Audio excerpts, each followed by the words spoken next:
You're on Pottergrim, one of the moons above Juno, managed by the prefect. The Dominion dynasties are given some power here. They have their own armies, their own territory, and the world is green and lush and colorful. You've been driving for several days, you stop in a clearing, you're in the middle of the forest because you agreed with Lucia. Well, we're going to set time back a little bit before you arrive. You at least pretended to agree with Lucia that you would continue working for her and continue doing assignments for her. This next assignment is about stopping one of her competitors. They are said to meet at these coordinates. Lucia had inside information that these people would be meeting in a clearing in the forest. You're not sure who's coming or if it's even true, but you agreed to take this assignment on her behalf. You've spent several days. Word is starting to come in that there is an increasing Eldari contact on Juno. Several infiltrations have happened in the Administratum. And some are beginning to be worried that there's some imminent attack, something else happening, as isolated as the system is. And you're about 3 hours away from the place where you planned perhaps to ambush the person who stole Lucia's shipments. And we can begin there, in a jungle clearing. So you're taking a little break. You can describe your character, Alexandros. Alexandros is wearing his hood lower on his face, keeping his eyes shaded. The eyes are made of bionics, click and whir as he focuses on different things. He's wearing his Enforcer carapace armor, and you slightly see his mechanical arms and legs click and whirl as he walks.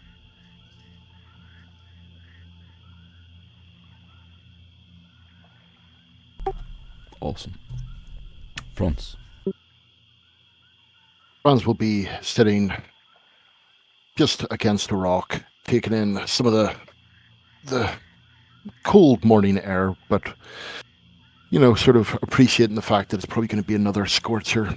Whenever you actually look at him, you will see a guy that, well, although in age-wise not particularly that old, you can actually sort of see flecks of grey hair already starting to show in beard and hair. You can see the dress lines under the eyes, scars in the face. He's wearing black Enforcer armor that is under what he called a leather sort of clothing.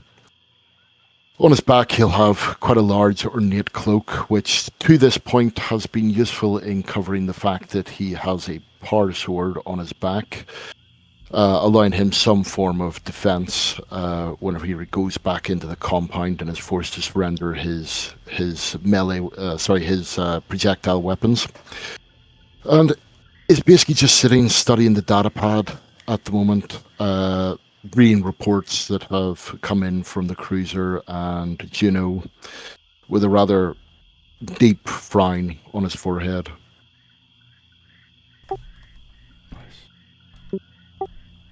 Askian.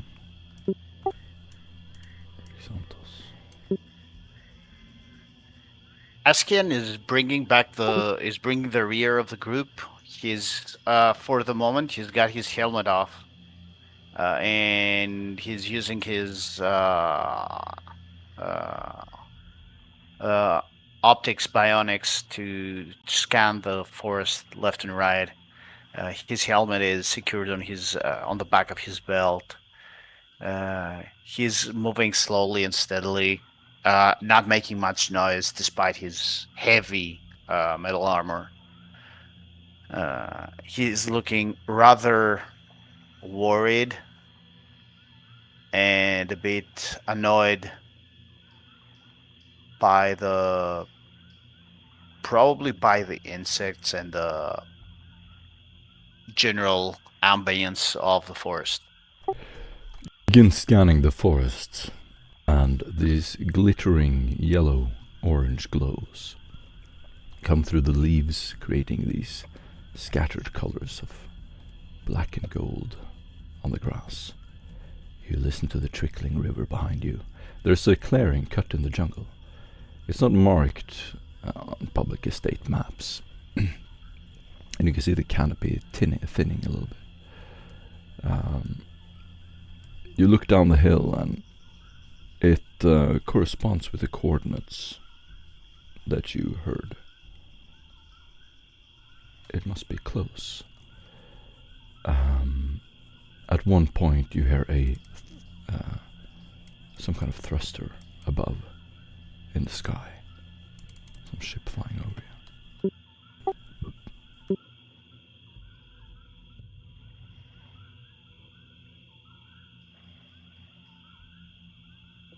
The rendezvous was supposed to happen soon, and you're near the drop-off point. So Yeah. looking to... Sorry.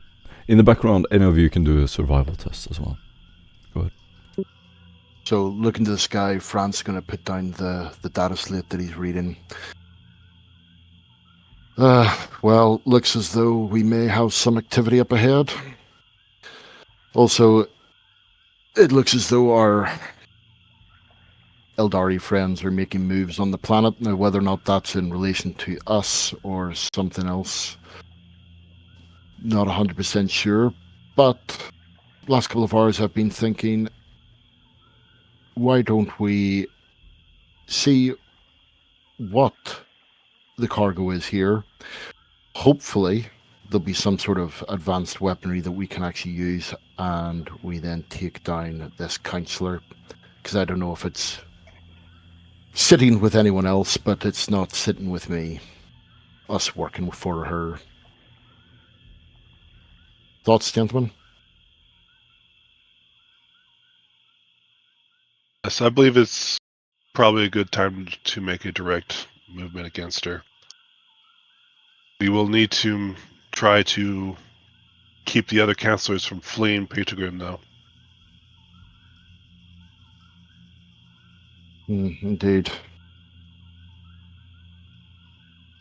Perhaps What's we your can thought? contact the Inquisitor and have him requisition the local Imperial Guard and blockade the planet Well, while we move in on Vale. well, she's probably bound to have some sort of void craft herself, so maybe the Navy would be a better idea.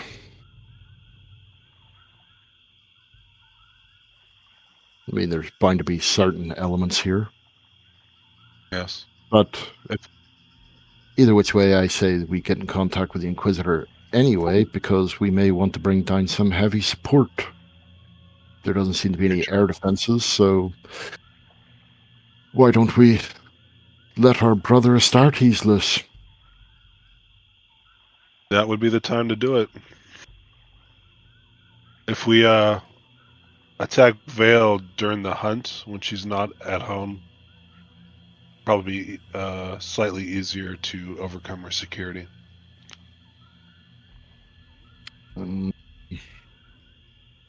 But then we've also got the other people's security there as well.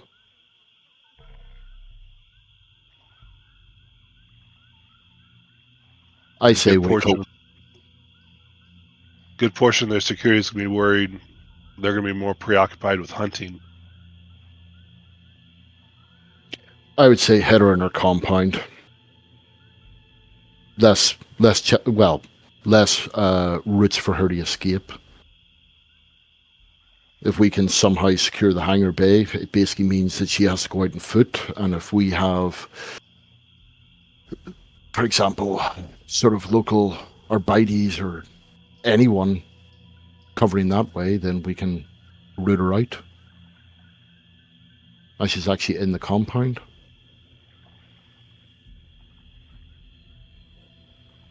What say you, Asklin?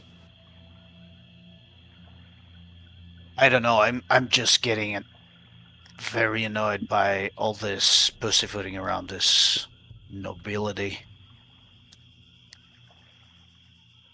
Emperor knows why we call them nobles or anything bad. So, what do you say, the hunt or the compound? I don't really like the forests. I'd rather be in the known environments of a city. Or any establishment, really.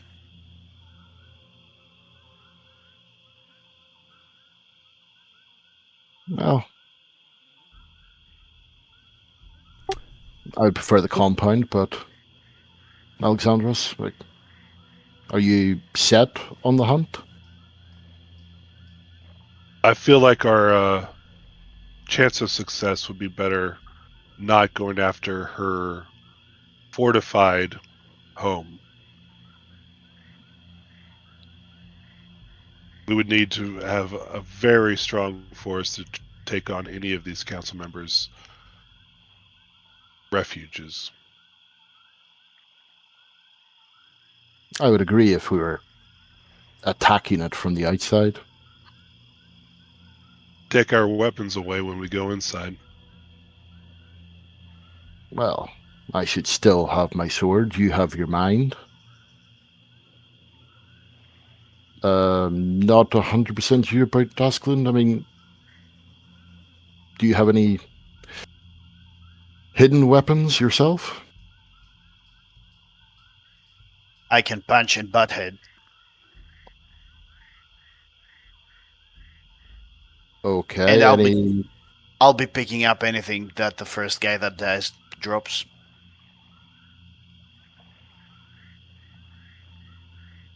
Okay, well, why don't we see what's in these this rendezvous first, and we'll take it from there. Sounds good. Cool. Okay, gentlemen, well, let's saddle up and get moving.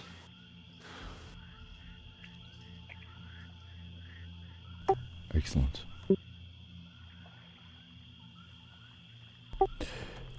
You get back in the van and Smakri, and you're gonna drive down to the ambush. And now you have set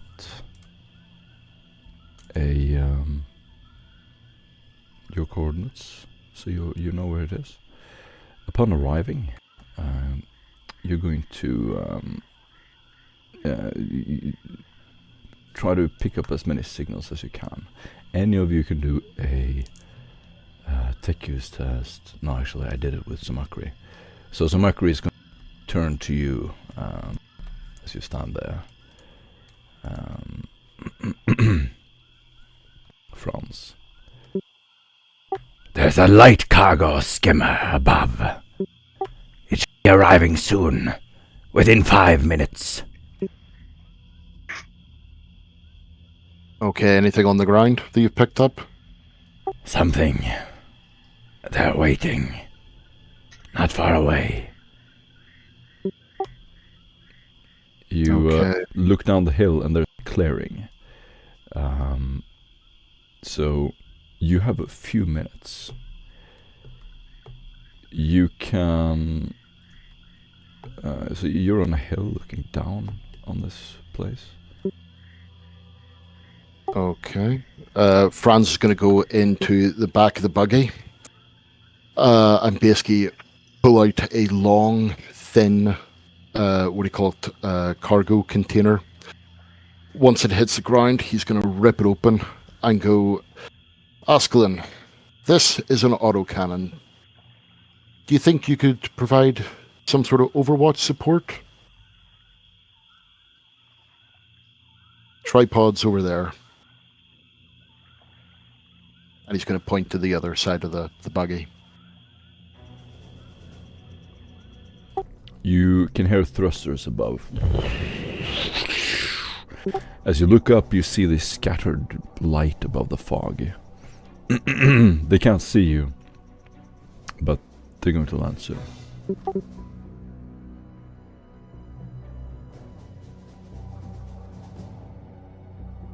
Let's see if we can get closer. Franz won't do to try to get closer during incoming fire. All of you do a stealth test. Do you want to spend time to cut foliage and reposition, or do you want to just do the ambush from where you are currently, or observation, or what you're planning to do? You have to try to hide as good as you can from their sensors. Foliage, any kind of protection you have around you. Everything helps. Okay,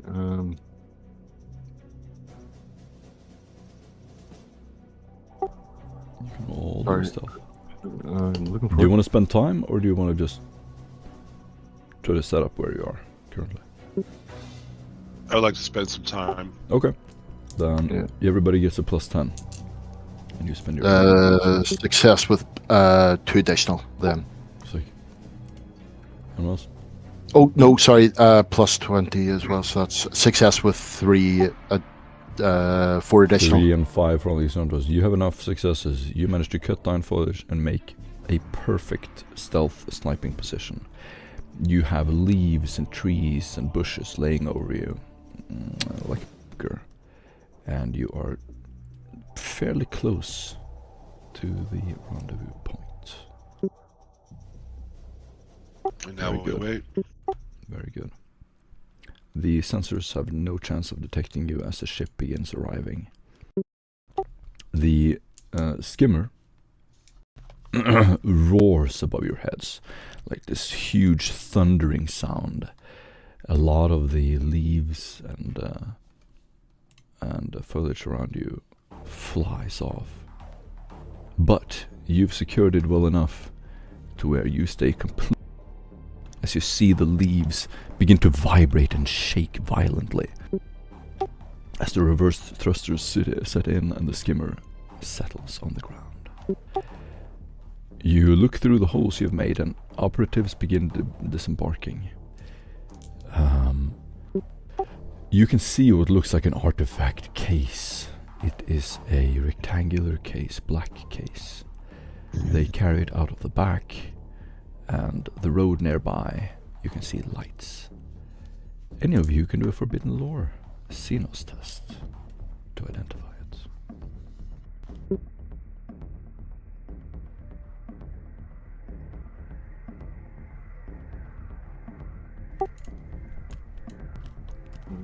Forbidden Lore Xenos Eldar. 3 degrees of success.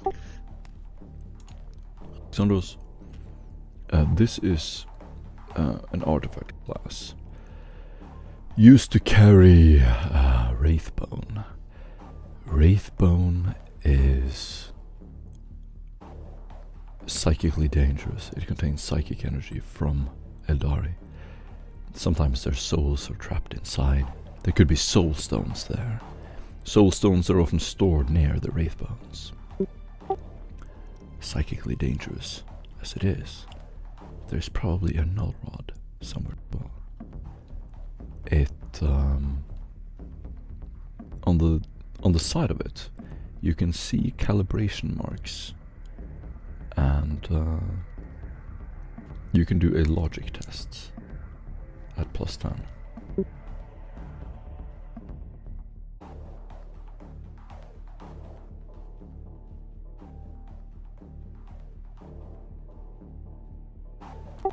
Or a bureaucracy test. Failure.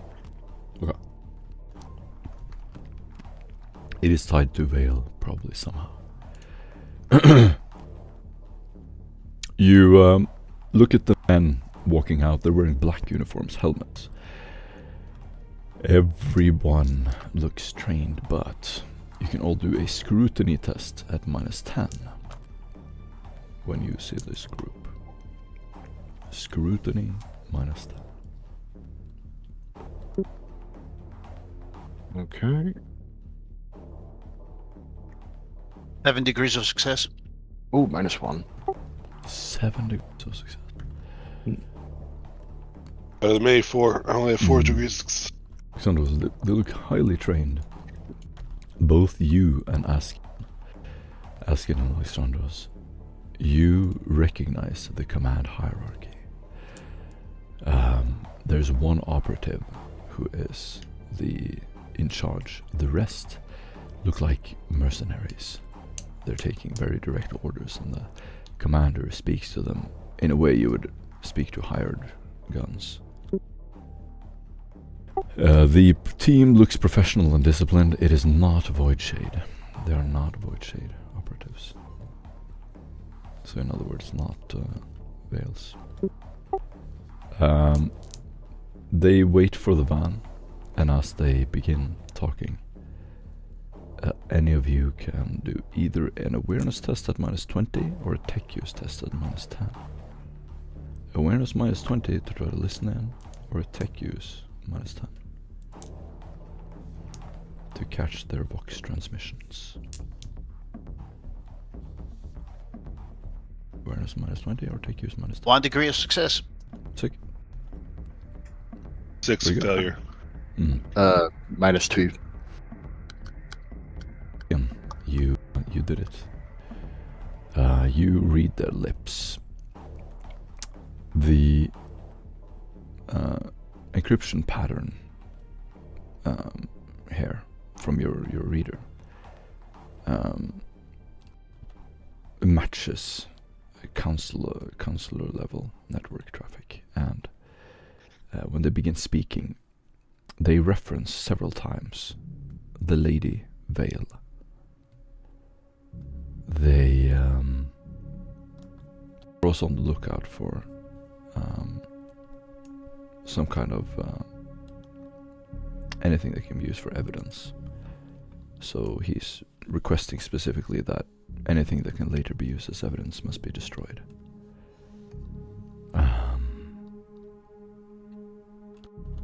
You see about 7 men in total. They deliver the case, pushing it into the back of the van.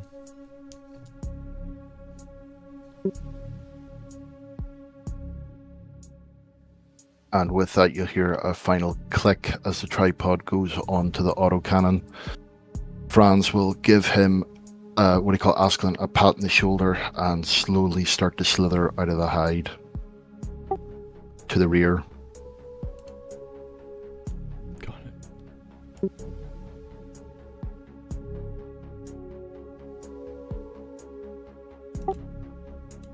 Alexandros follows.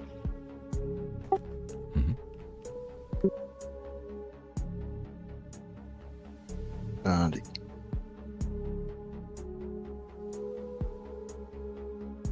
I am going to try to stealth a little bit closer. Yep. Keeping my belly on the ground, just trying to get into range for a good shot. While he's doing this, he's going to go across the box and say, "Gentlemen, if you want, take your shots whenever you can. If not, then once I get into position, I'm going to take a shot."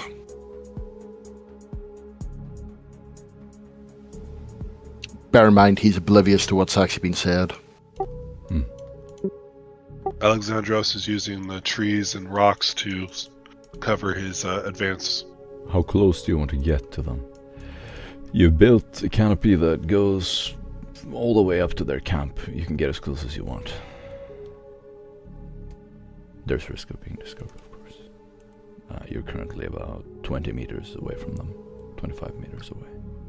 He's just going to move for about 5 meters off to the side so that all the fire's not coming from one position. Got it, okay.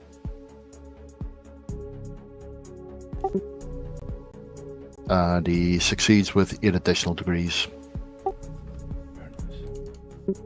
At 20 meters, I'm at a good spot. So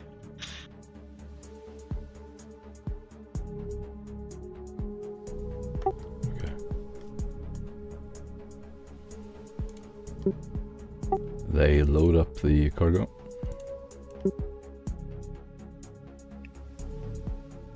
Alexandros goes on to over the bead. Open fire.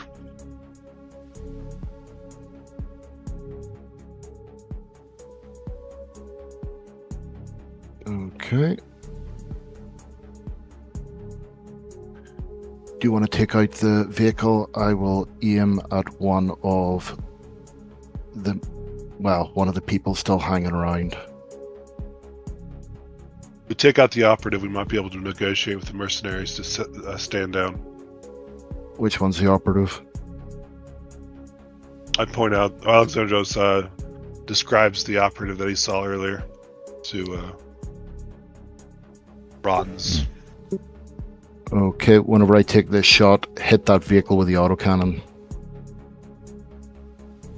And he's going to switch it to semi-automatic and lying on his belly.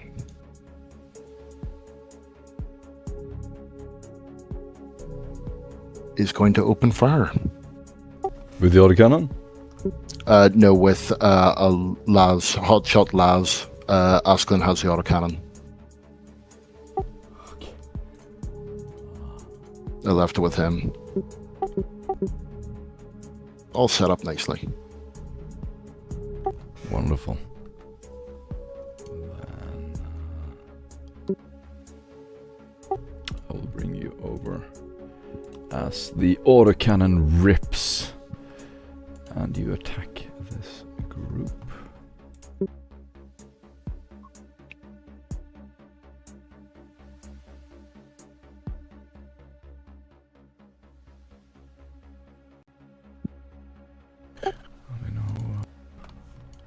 Okay, so as Franz is lying there, he will take a bead on the operative, switches the las gun to semi-auto, and opens fire. All you'll see is basically just first you hear a crack, and then a shot of red beam energy just erupt from the tree, followed by another one. And they will go flying directly towards the operative. And they will strike him in the left leg. So it is moments after the crack is heard. You'll see his left leg jug back, and one will go flying, the other one will go flying, and he can dodge if he wants, obviously. Excellent. Then everybody can get your sheets while I get rid of this.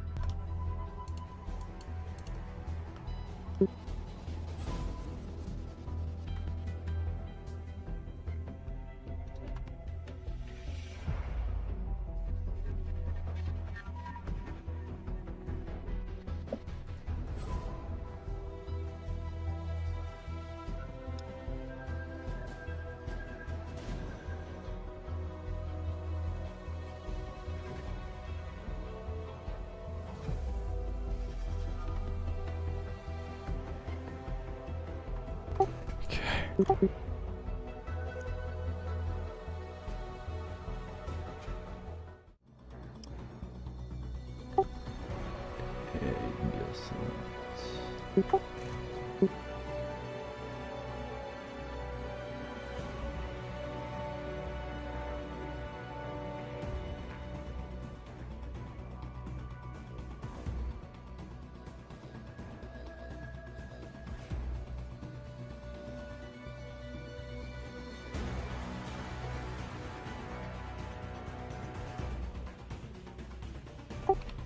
Okay.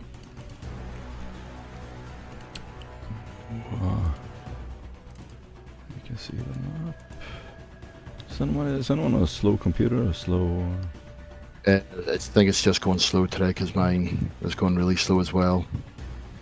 Okay. If you have any issues with this map, let me know. It might be laggy for some people. It should be okay. Unless you have a laptop or something. But even then. It should at least load. Perhaps it's a little bit slow, but just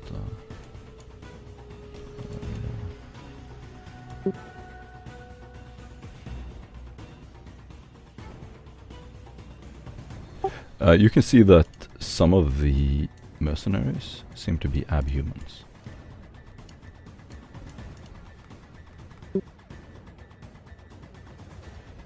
And let me know when you see the battle map.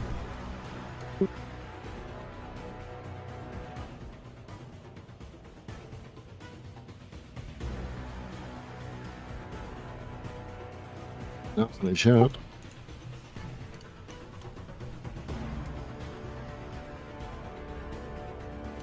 There you go. Oh, Just scroll down, down, down, down, down, down.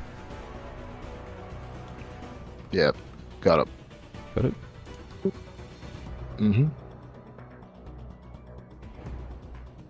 I do not have control over my token. I'll try to help you with that. Yeah, same. Oh, good to go. Awesome.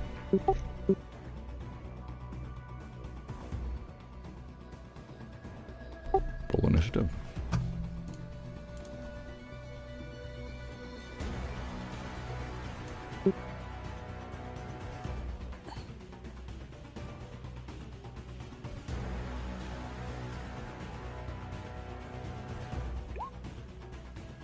Did the stats for the autocannon go through? That's the wrong initiative. How do I change that? Okay. Yeah, didn't account for the ability increase. All good. Just tell me your initiative and I'll put it up. 1 second. Alexandros will be 13. 13. And there you are, 13. What about you, Harris?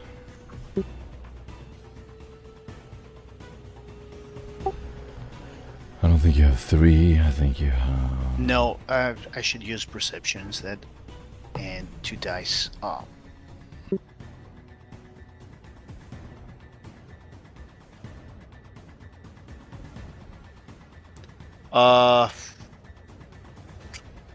I don't know how. I don't know how to do it. Okay, if you go to your sheet, Yeah. okay, if you see fate points at initiative. Yeah, I know what it is. All right, okay. So, let me see, that'll be then. The 1d10 thing plus is, whatever your agility is, Mhm. your agility modifier. Which is Ah, the first gotcha. digit. so I'm using perception instead because of a thing. So Your perception modifier then? yeah, and I'm rolling 2 d10s. So let's see. Both rolled a 2. Plus 5, 7. Alrighty. So you can still see the thrusters pushing the canopy back, and the leaves and the bushes blowing in your direction. The wet grass is completely bent over to one side. There are these scorch marks on the ground. The vehicle's engine is still running. The men immediately panic as this thunder cracks from the autocannon. All of you just hear this. It's like it goes through everything. Yeah, this is terrifying, probably for several kilometers. People can hear this from far, far away. Birds take off, animals start running.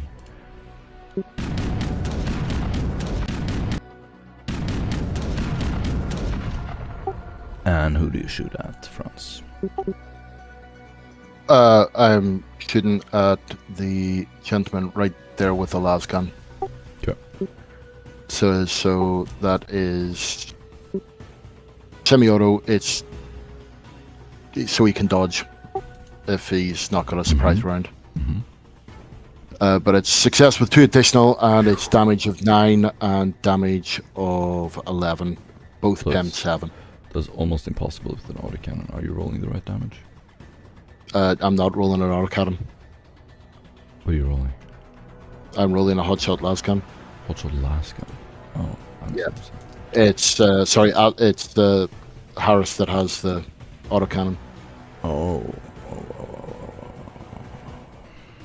I set it up for him and then slipped out of the hide. Oh, I see.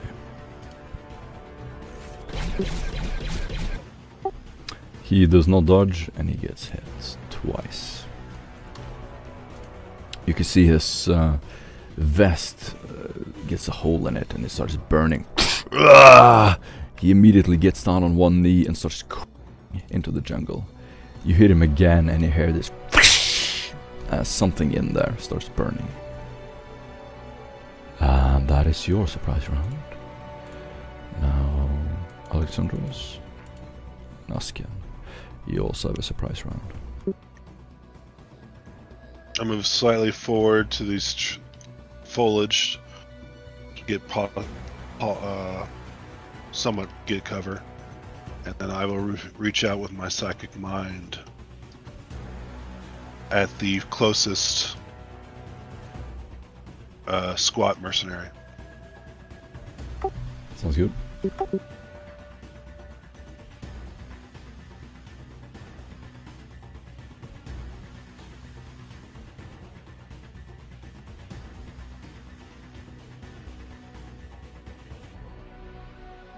And this reach out with cleansing flame, and it goes off. It's a spray psychic bolt. He fails his dodge, and it comes out. Let me see if his shield activates. It does not. So you see a shield begin to react to the flames. Just this flickering, energetic force around him. It does not stop your flames. They go through. Simple 4 energy damage. He And I use jumps my- to the side, and you can just jumps up against the tree. This did not seem to hurt him much. Ask him. I'm following the shots fired from Alexandros, and I'm just gonna rip at the operative as well. So it's ballistics, yeah. Mhm. Modifier.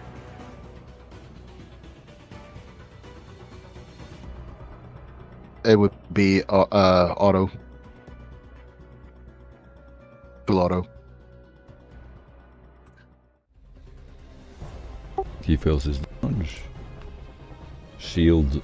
Ooh, his shield breaks. Clearly not prepared. You can see a shield flicker, and then suddenly some smoke comes from his belt. These humans, upon further inspection, are strange. This is a stocky, short ab-human. He has metal-plated armor with shoulder pads, very heavy armor, and they all have long beards. There's a righteous fury in there. I don't know. It's not the first one, so it doesn't count, unfortunately. Cool. The autocannon now finally roars out.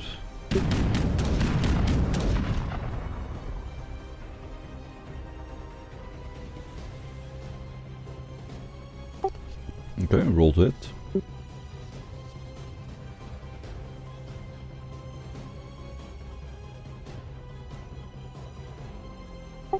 Ask him. Yeah. What? You need to roll to hit. Oh. Press the hit button.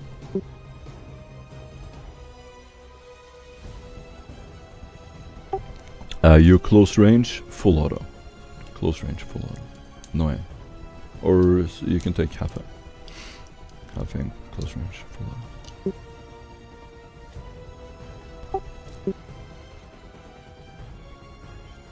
No.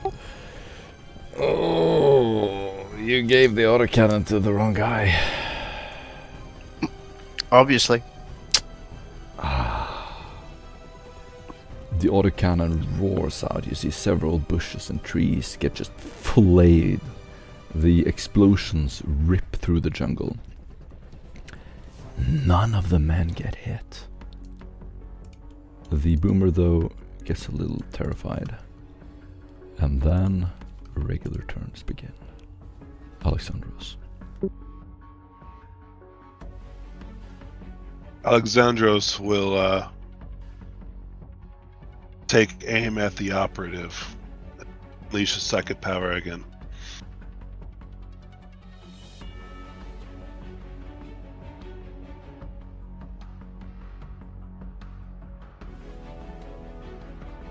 And it fails to go off.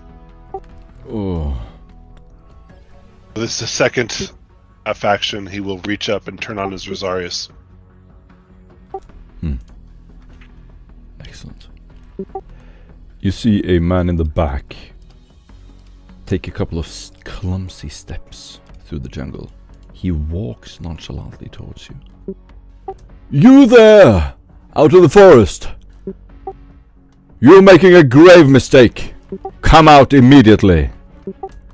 He raises a medallion that shimmers in the jungle. And then you will hear the crack of a sniper rifle at you, Franz. And you might want to dodge this. I think I shall. Mm-hmm. You have minus... Or try to. You have minus 60 to your dodge. Okay, Sorry, minus 50. Minus 50. right, so he's lying prone, so...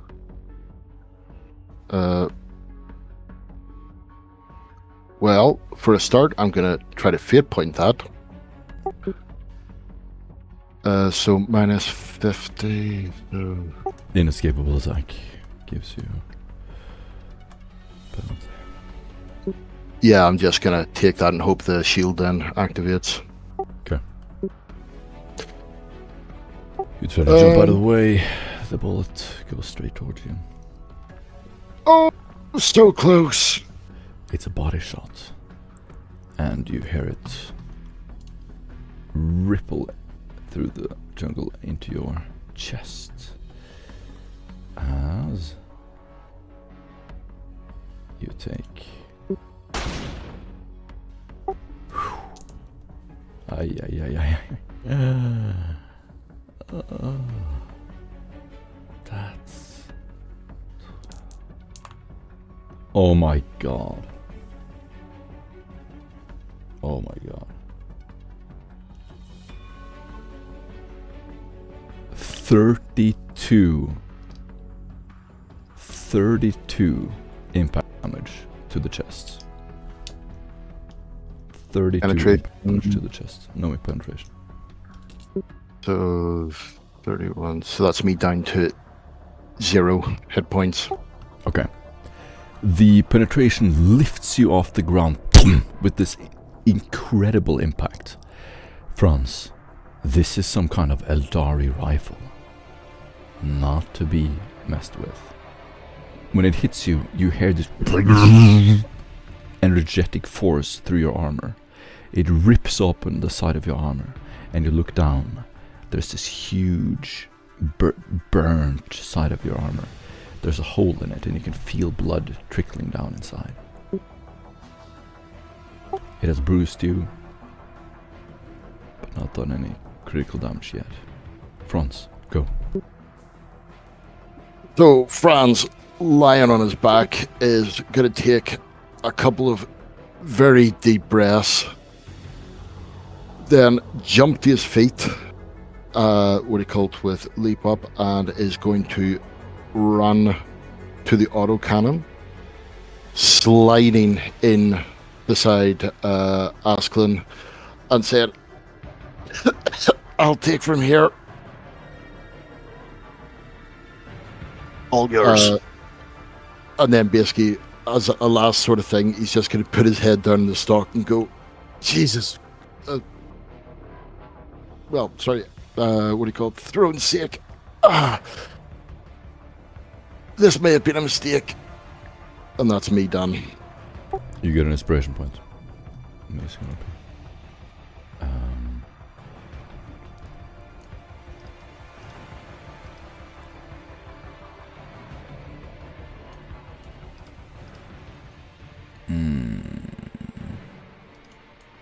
Let's see if we can do anything for you. Yeah, he's fine.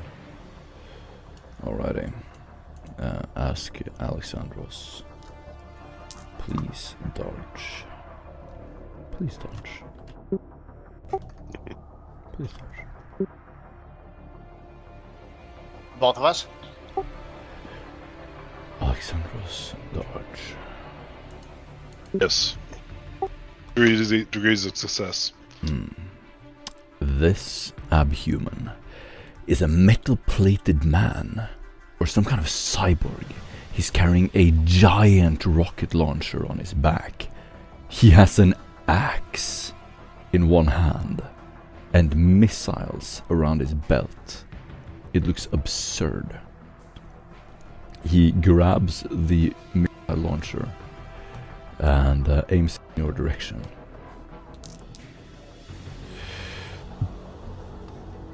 Success with 3? Yes. Okay. I'm gonna do blast radius. Okie doke, okie doke. You hear a terrifying sound of a missile being fired at you, and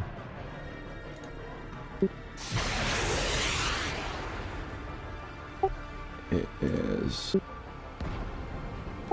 going to hit somewhere behind you.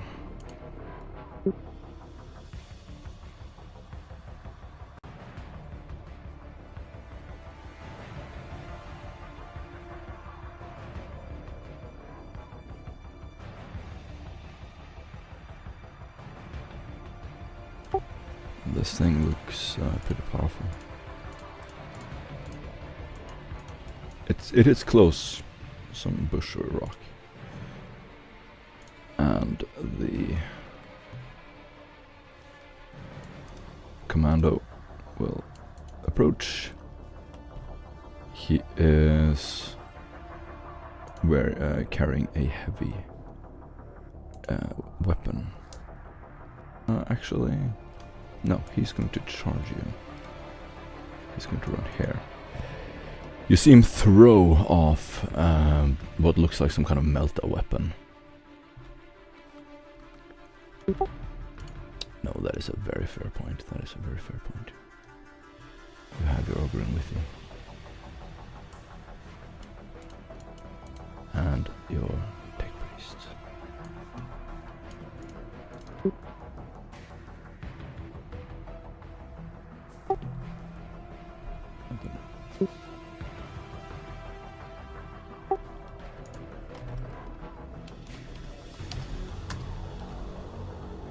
There we go.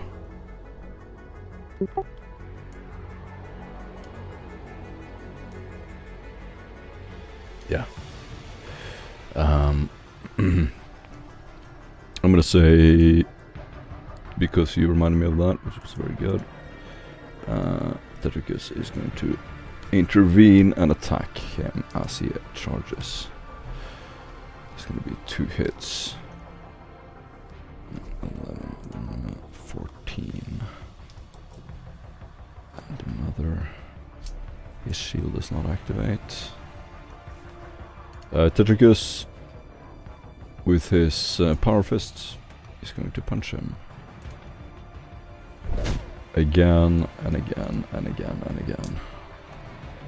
With lightning attack.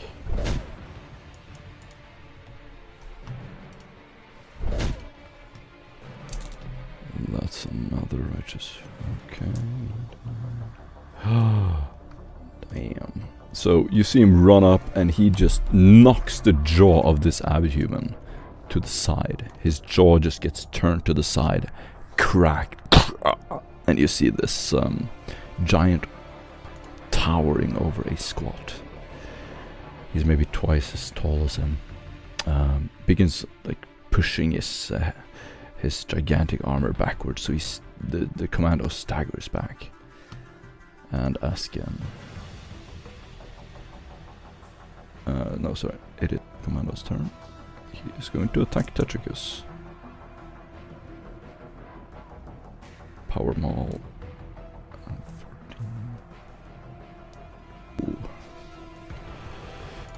14. Tetricus gets shocked by the Power Maul. So you see the squad commando with a giant maul just hammers Tetricus back. As soon as it hits, you just gets stunned, standing there in a daze. Askian, go. I jump up. My charged shock maul appears almost out of thin air in my hands as I quickly grab it from my belt, and I'm gonna. But on my other hand, I've got a blind grenade, which I'm gonna try to throw in the middle of the group to block out sight from the marksman and maybe the guy with the amulet. So somewhere around here.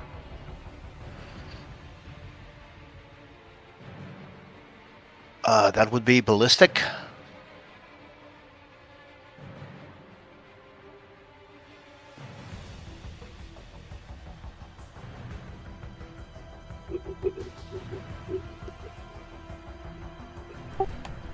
Sorry, I was away for 1 second.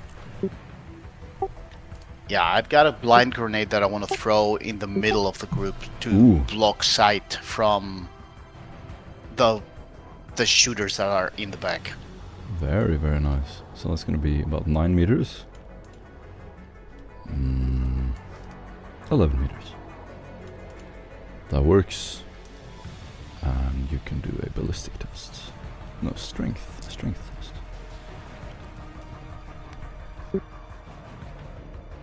Modifier? It's just a clean. Cool. Just roll strength. Oh, not good.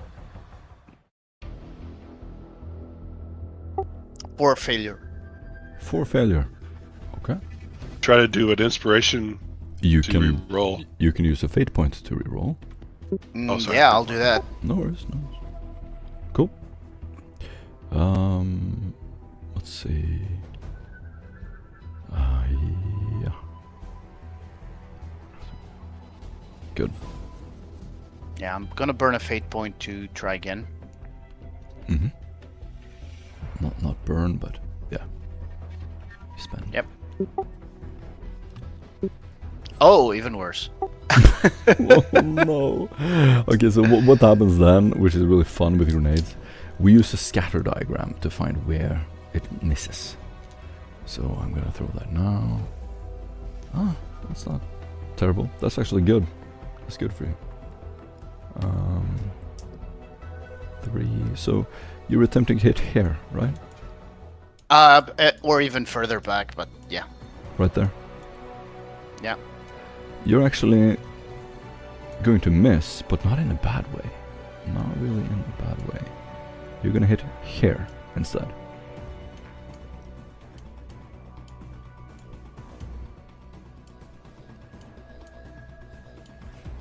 Sorry, with a minus, that would probably be here now. There. My bad. There. What's the range of it?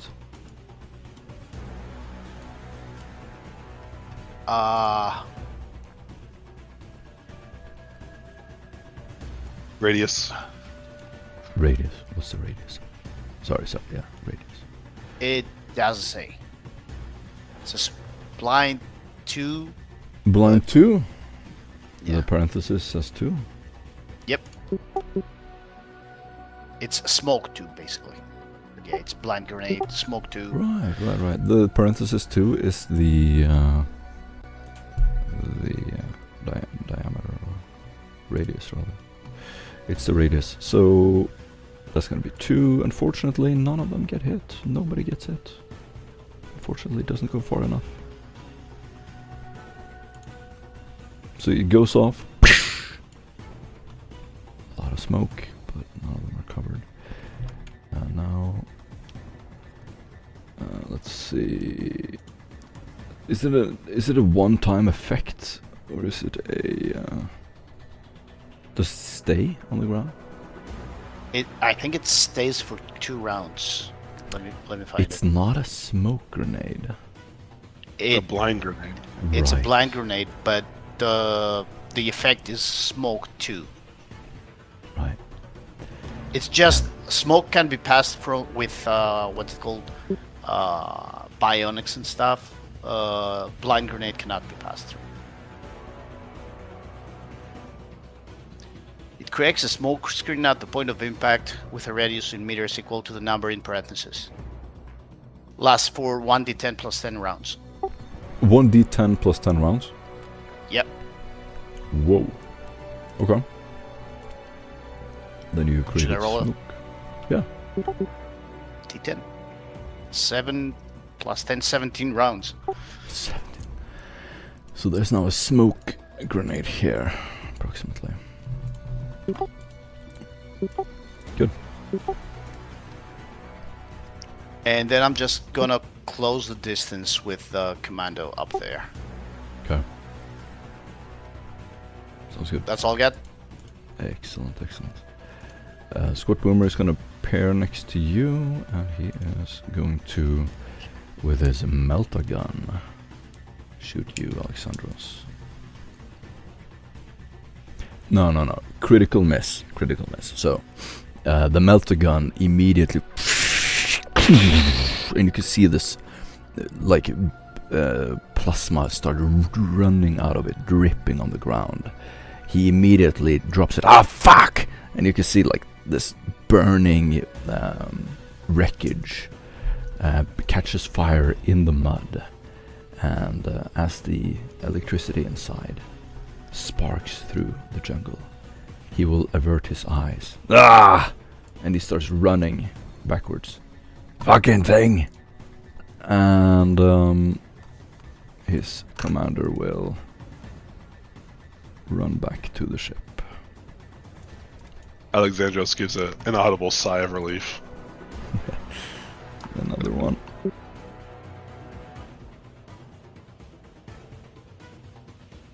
We'll try to take half cover there. Tetricus, still stunned, unfortunately. Alexandros.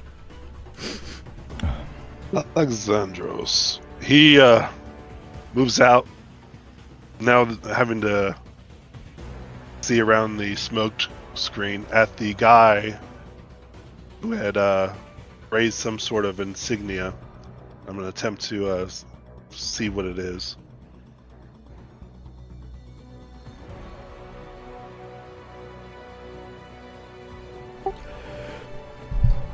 You're trying to read the insignia on these men? Well, this man you said raised a some sort of insignia in front of him. Yeah. My bad. Yes, indeed.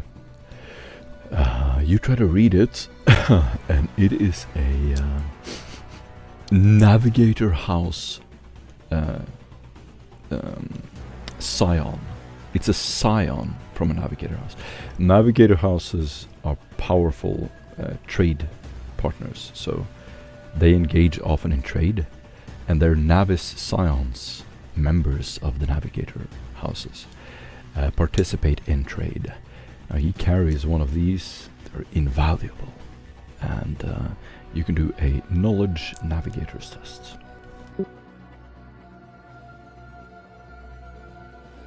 That is a I thought it would be scholastic. It'd probably be common lore, but I do not have it, so I'll just straight up intelligence. Sorry, it's common lore. Yeah. You're right. Common navigators. I'm not familiar. 4 degrees failure. I can give you an inspiration if you want. You can still roll it as a pure intelligence test if you don't have it trained. I do. I rolled it and failed. 4 Okay. degrees. What more do you want to do? That's a free action Uh, or a move action. I will reach out and attack the squat Burmer mercenary now that I see him. Okay.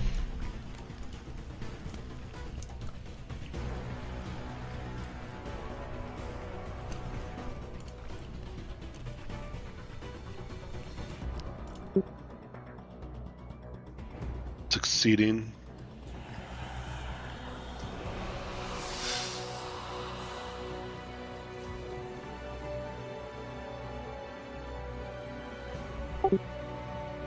With 8 energy damage.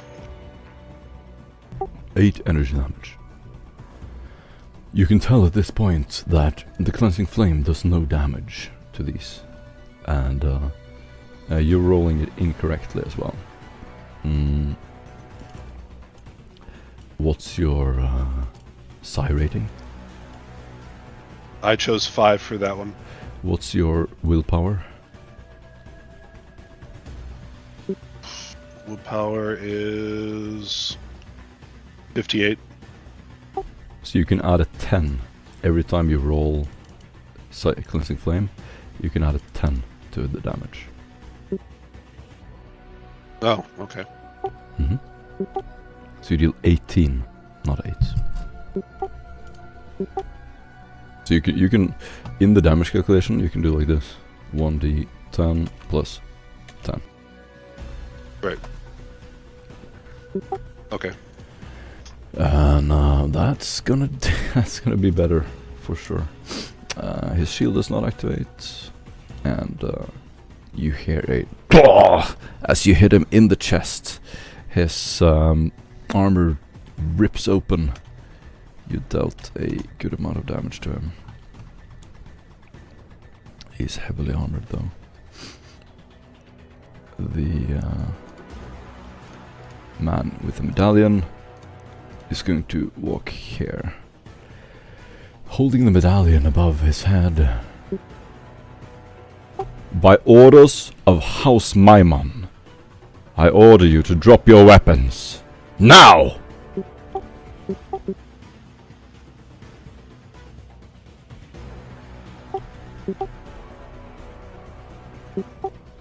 The marksman, Alexandros, do you want to dodge?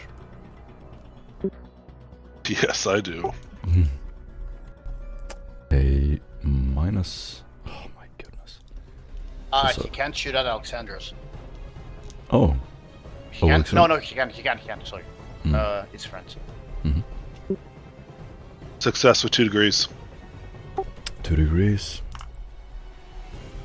Oh, it's unfortunately not enough. Alexandros is gonna hit you in the chest.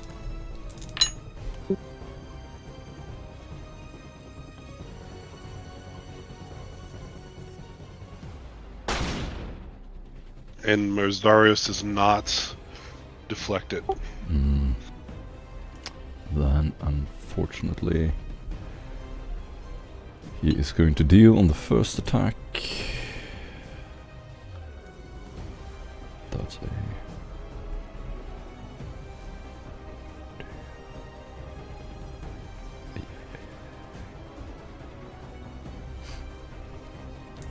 Mm. 21 impact damage to the chest. 21 minus 9. This is some kind of a Dari weapon. As it impacts, you Whoa. hear this burning sound as your armor begins to... And -3 wounds. Okay.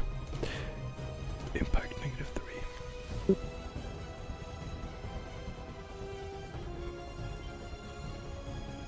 The attack breaks a rib with a resounding crunch. The target is stunned for 1 round and is knocked prone.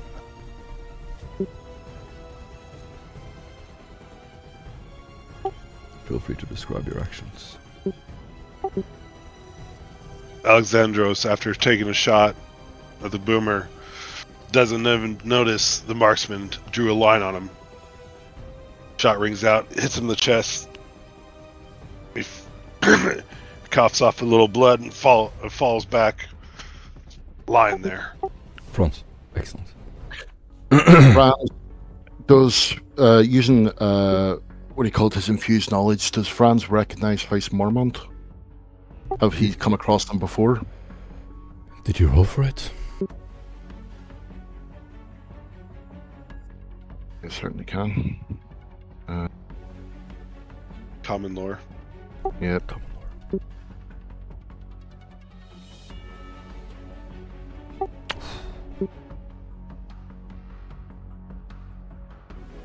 I'm going to roll that again. I'm going to use an inspiration as well.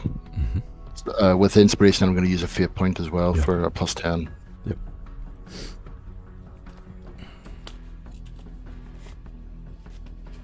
Come on. Success with one additional. You do. Yeah. So does he know if they are friendly or neutral or hostile? To whom? To random people attacking them in the jungle. To our Inquisitor. Hostile to random people in the jungle. To your Inquisitor. To your Inquisitor, they are. Let me check the. Let me check the relations. 1 second. I'll be right back. I need to be 100% sure. Don't want to say the wrong thing. Oh, they're. Oh yeah.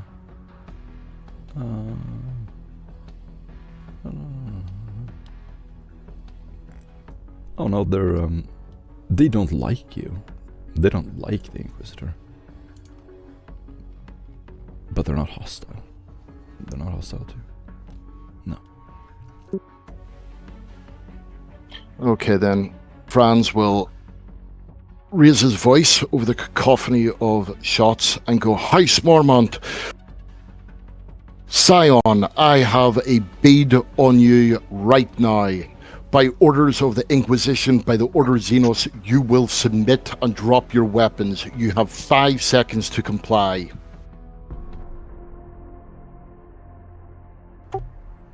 You immediately hear a voice.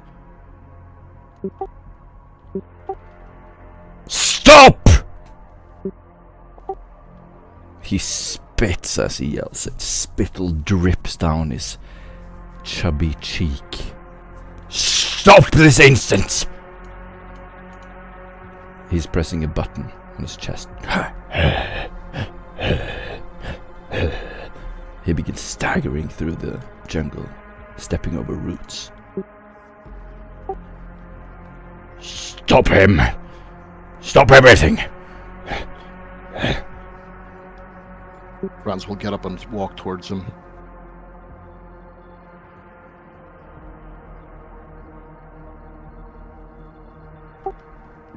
Franz, Okay, what do you do comes to within, convince him? he will show what he called his Rosarius. That is now pinned to the front of his jacket.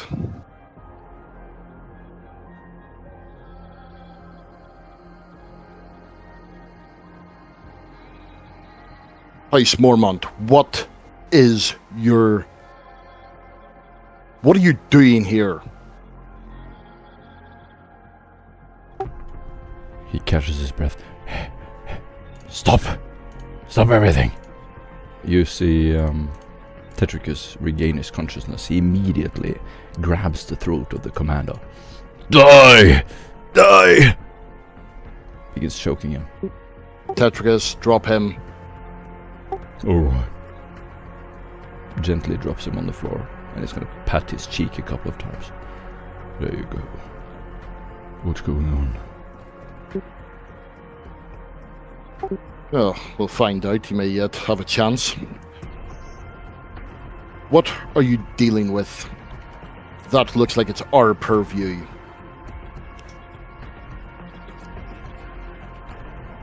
And who is that gentleman skulking beside the lander?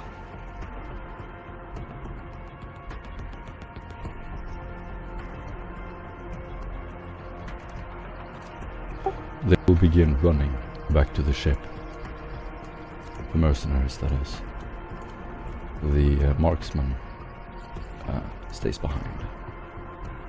He looks like he is employed by the house. The rest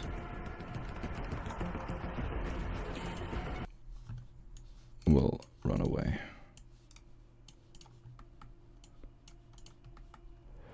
Copying, Alexandro slowly stands up, kind of brushes himself off and approaches as well.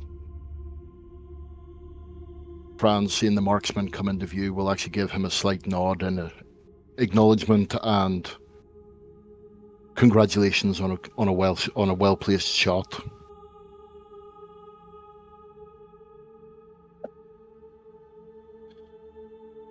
So, shall we discuss this like gentlemen, or shall we go back to trying to kill each other?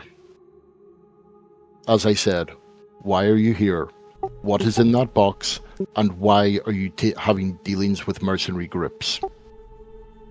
He coughs. This is madness.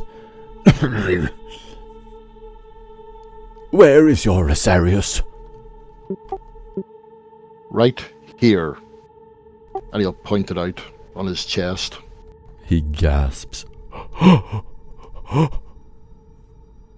Forgive me.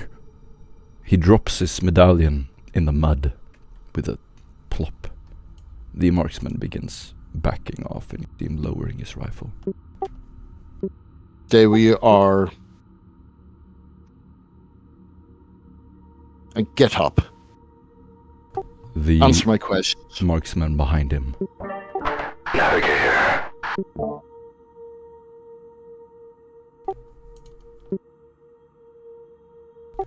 What is that Xeno artifact that were you carrying? The navigator looks on the ground.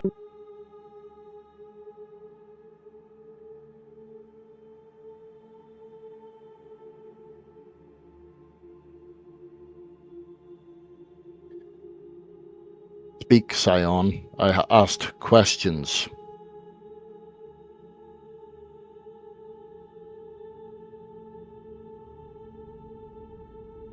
What are you doing here? He is still gasping. His one monocle has fallen off his eye. He's looking through the mud, back and forth and back and forth. He immediately looks at your boots as he grabs the medallion.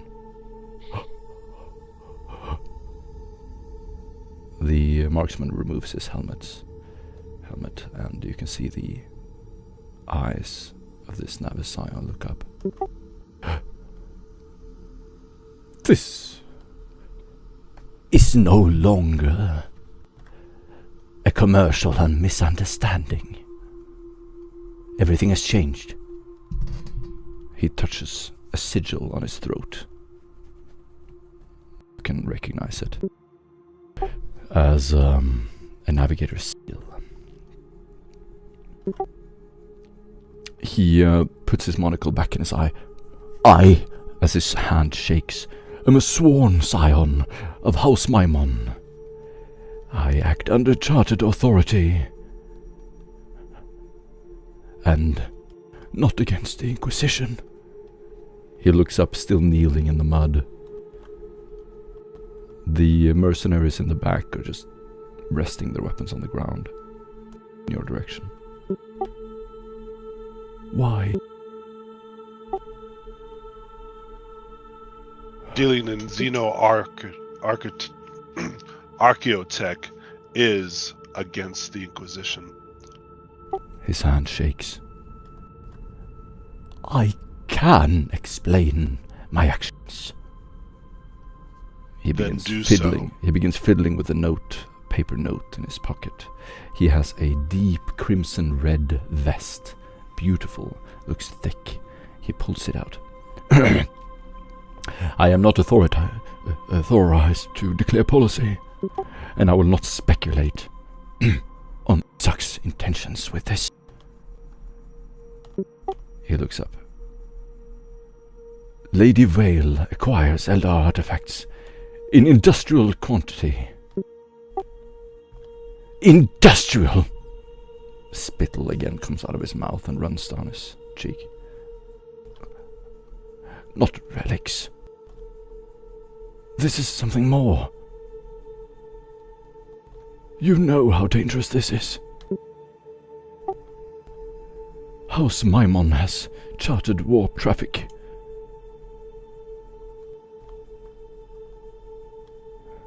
You know what something like this can do in the wrong hands. Indeed, and that is where I believe that our misunderstanding may have come from earlier. So, the administrator moves too slowly. I'm sorry. We have taken matters into our own hands. Artifacts are leaking out of this world to the entire system, disrupting trade. We had to do something. Surely the Inquisitor will understand. I'm sure he would understand that you were acting on the best interests of the Imperium and this sector. I'm sure of it, especially considering you will be aiding him in his mission to prevent these artifacts from polluting the area more than it already has. He nods intensely, wiping mud off his face. Yes, of course. Patagrim is developing a signature. You can... A signature?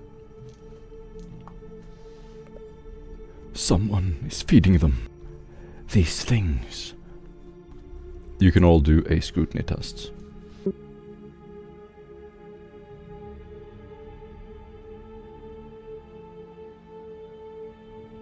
The object in the case is not a weapon? Not something that can harm you?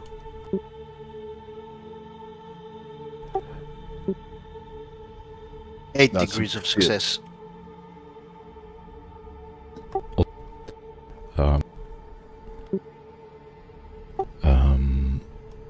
Askion. He really believes what he's saying. He is completely telling the truth. And you can see a deep respect in his eyes. He's just pouring out his soul now. Pauses a little bit. He grasps his chest. The words of the Emperor. I surrender to you. Bows his head. The item, if you want it, it's some form of stabilizer, or a regulator, or a lock. We don't know exactly what it does. Where Just did you that acquire it can harm it from? trade.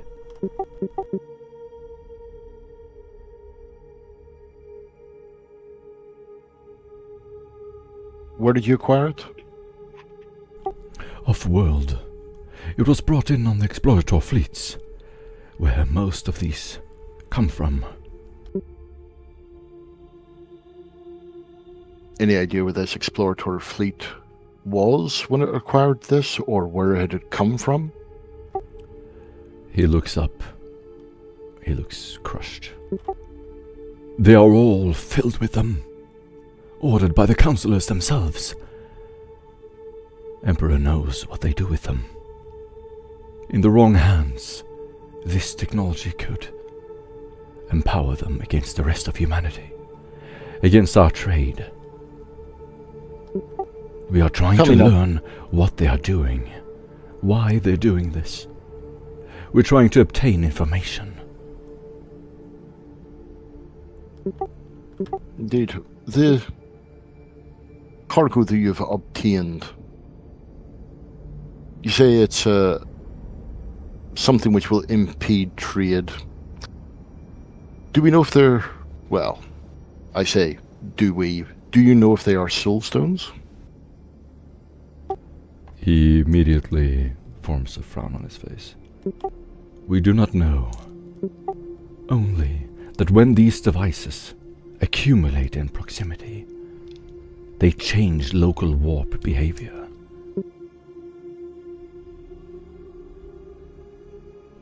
You can all do a Forbidden Lore warp test, -10, as he goes into long details about how the artifact operates. The men will begin carrying it out of the back of the ship in your direction.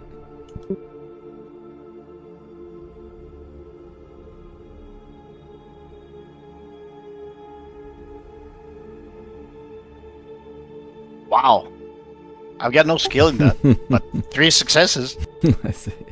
Nice. So I guess I read a report somewhere. Exactly. So they put the artifact on the ground and you begin studying it. From your records of artifacts like these, this artifact could dampen, redirect, or even mask warp phenomena.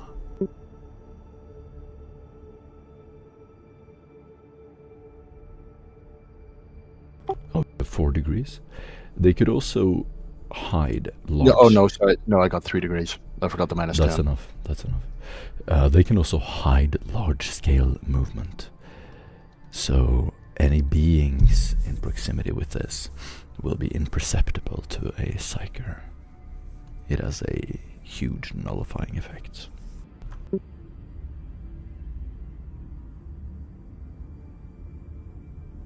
You could move an army with this, and no one would know the better. He trembles as he looks up. House Maimon does not care who rules Partagrim. Spreading his hand a little bit. We care whether ships can leave it. We care about the trade. Pleading again, crawling towards you. If Lady Whale completes whatever redundancy she is planning, this moon will become a blind spot. An endless source of corruption. We are trying to serve you, noble lords. And in your investigations, is it only Partagrim that you have been focusing on, or the actual planet in general as well? An operation of profane importance has already been completed on the other moon. Our navigators see nothing. Completely shaded.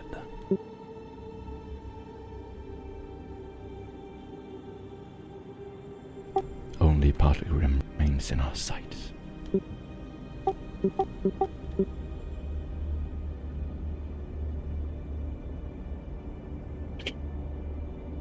Okay, this artifact will be taken for further study Yes. by the Inquisition. He nods and bows his head. The men will drop the artifact on the ground and just walk back. We also require all the information and evidence that you have of Lucia Vale's operations. Do a command test or intimidate.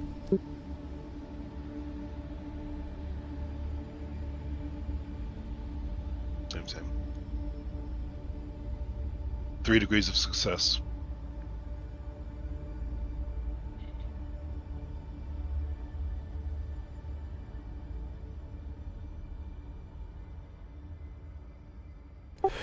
Okay. Very good. He will bow in front of you and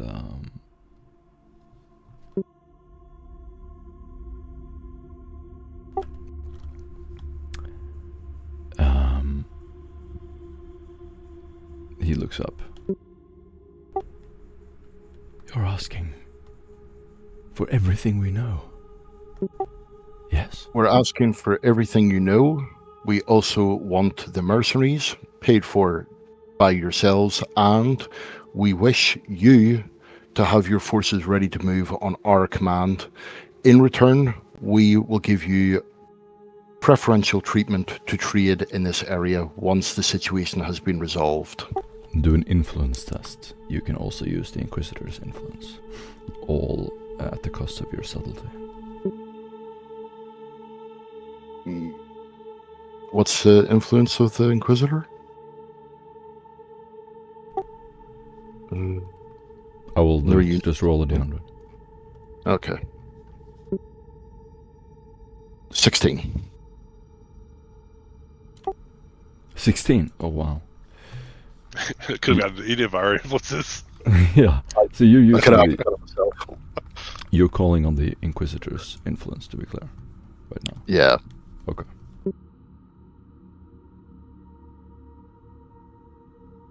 Okay. Then I need to go into my notes. 1 second, please. All right. And out of character, you can stop me if I'm doing something stupid, by the way, at any time. I will never stop you if you do something. No, I'm talking to the other guys. Oh yeah. Love stupid things. Okay. The Scion looks up.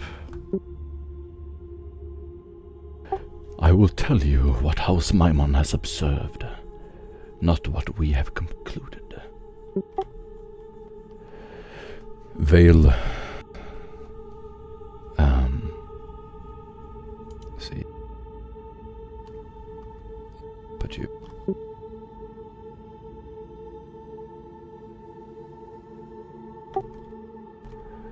Vale is planning something.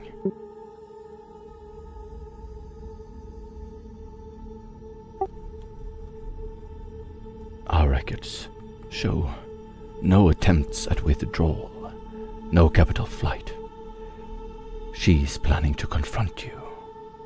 To confront your Inquisitor. She knows you're here. That alone should be cause for concern. He looks back and forth. With our actions, we were trying to stop them, to delay them.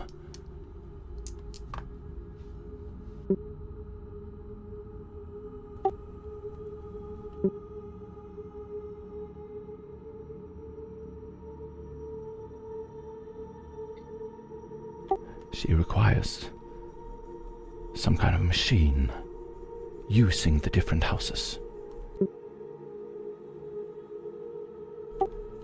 When the objects accumulate, we observe 3 effects. He raises 1 finger. Local warp turbulence decreases. The transition signatures become harder to resolve.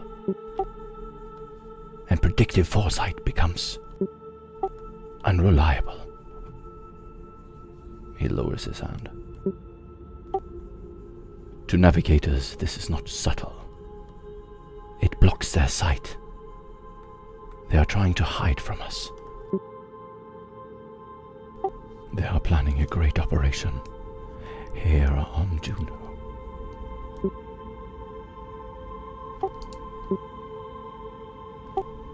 The moon itself is the concern. He looks around. Partagrim is developing a stable null profile. This artifact, they're bringing in hundreds of them, burying them. But we do not know what she's protecting.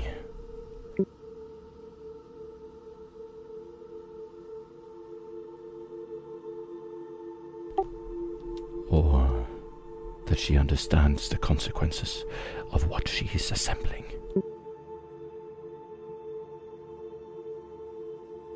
I believe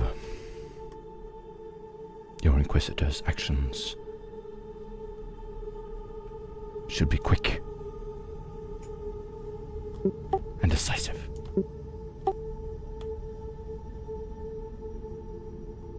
If I may. Raising his medallion.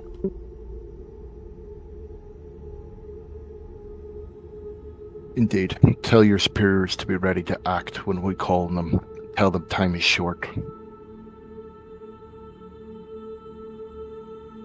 And your house will be well rewarded and well remembered for this.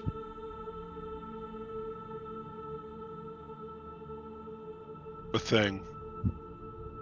I require your medallion. He puts his hand out towards you. Understood.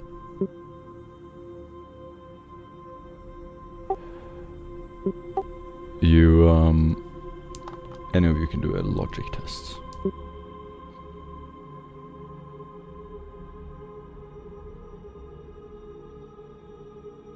Yeah. Give it a bash. Failure -1. S4. -3. We are not a logical bunch. Oh, definitely not. You're unable to discern anything more about this, but he will unfold this paper. We have received reports. In her estate, she has all the evidence you need. The passcodes to their site of operations, where they're planning something. The reports from her spies. Everything she keeps in a vault. The other counselors do the same. All of them are planning something. Plotting! It is a grand conspiracy.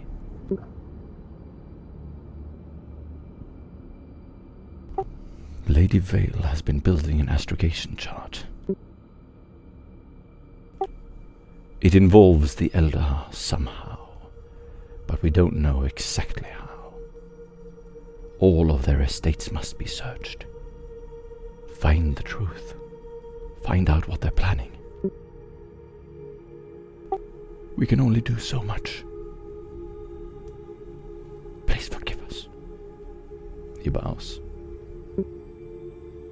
In the future, I'd advise your house work closer with Imperial law in these matters.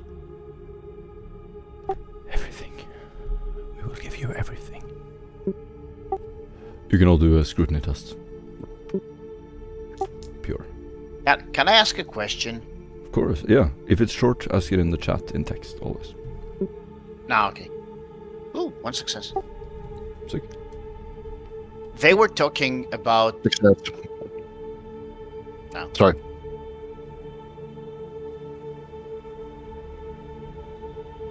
Sorry, go ahead. No, go. No, I was just saying I got a success on the scrutiny. Sorry. I had a bit of a delay. Sorry.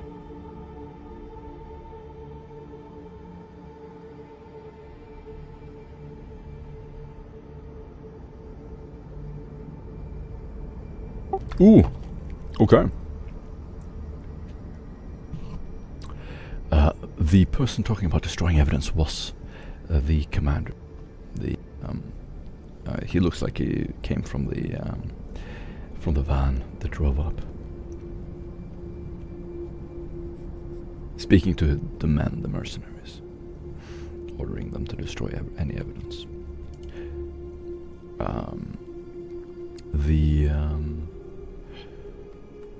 The man is lying. Yeah, he's hiding something. Something he's not telling you. About Vale, every time he talks about her. You must seek out her residence. She has everything you need. They're planning something. We don't know what.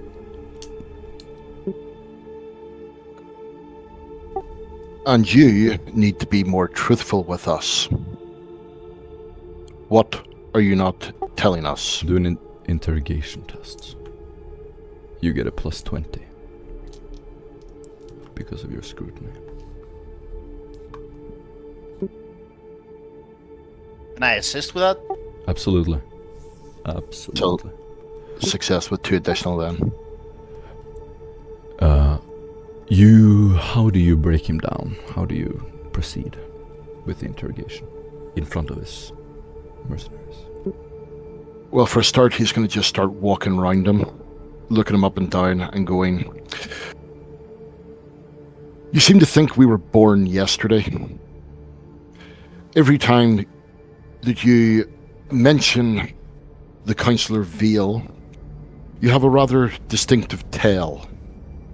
Your eyes go up and to the left, accessing the part of the brain that is fabricating something or emitting something.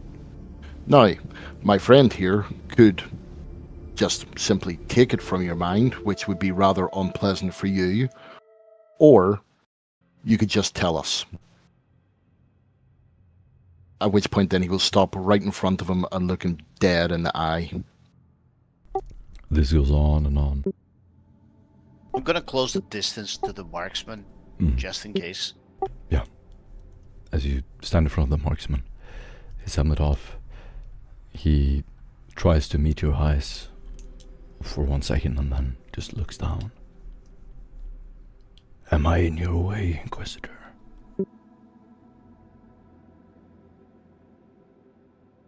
Remains to be seen. Do you want to be in my way? He takes a step back, putting his rifle on the ground. I see now know what you mean. You weren't clear enough before, I didn't understand. You want to know everything. Yes. He begins pocketing the piece of paper. She has spies. The names of compromised old brood. Heretical militants. On Chaldean. Some of them operate here as well. They're working for her. For them. Not all of the old broods. Some of them are corrupt. They are doing their bidding. Digging, building. On Chaldean. All of the details are in... Any of you can do a logic test at -20. There is an officio not far away.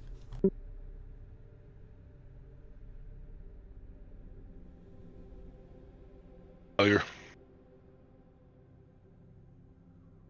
Yeah. Yikes. Complete failure. No. Where's the mockery? Where's the mockery? Alright. So Margaret's gonna roll. Clean success. I'm gonna say it's fine this time.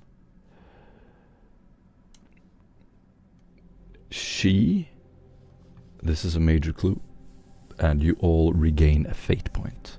If you have spent a fate point, you regain it again. So you can fill up 1 fate point, all of you, for uncovering a clue. He goes into details. There are old brood officers, some of them compromised.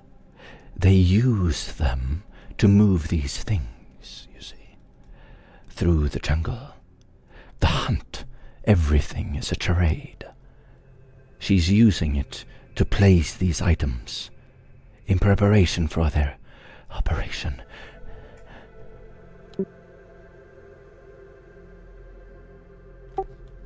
They're training them on Chaldean.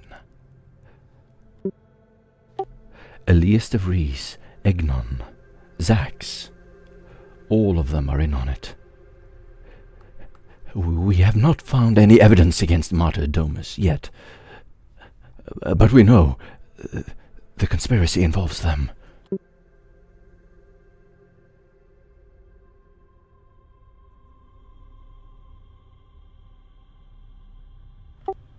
He continues. The astrogation chart. It's in her private study. We believe they have some sort of key.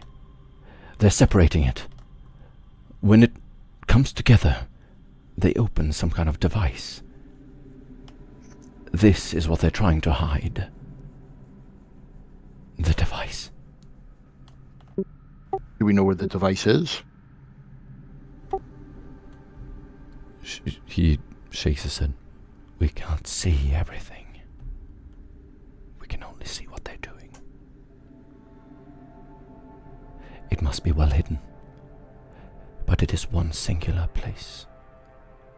They reference Elias de Vries. Elias has the details. He knows where it is. In his mansion. You should find it.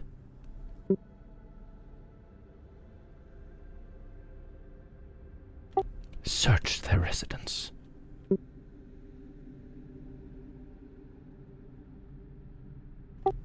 The Inquisitor needs to move quickly.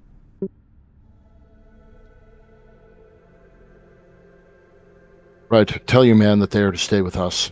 You go back to your house, rally your forces. I'm afraid they are not my men. They already have their orders. Whose men are they? They belong to the house, to Itzhak.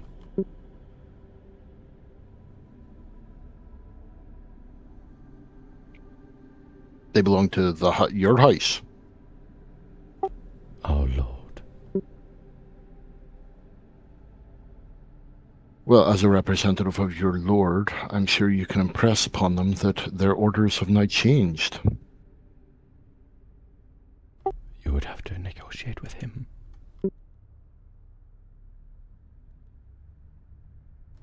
I don't have the authority to change their orders.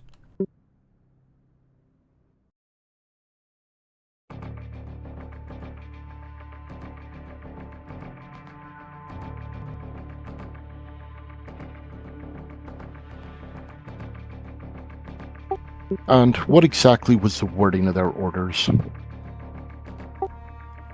deliver the package. To... Our operatives on the ground.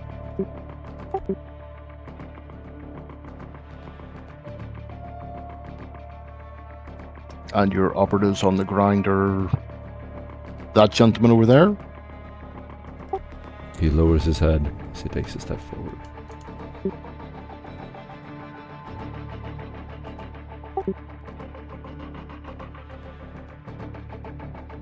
So they are to deliver this to you, correct? No. We deliver it to them.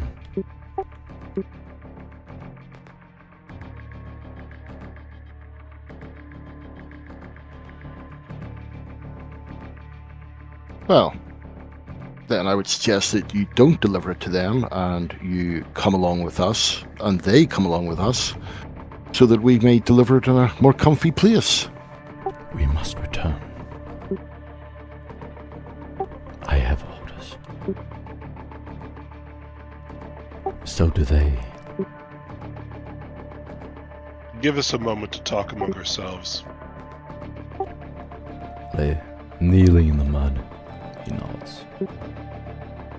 Alexandros moves away, motions Franz to come up with him. Facing away from them so that they can't read his lips. Yep.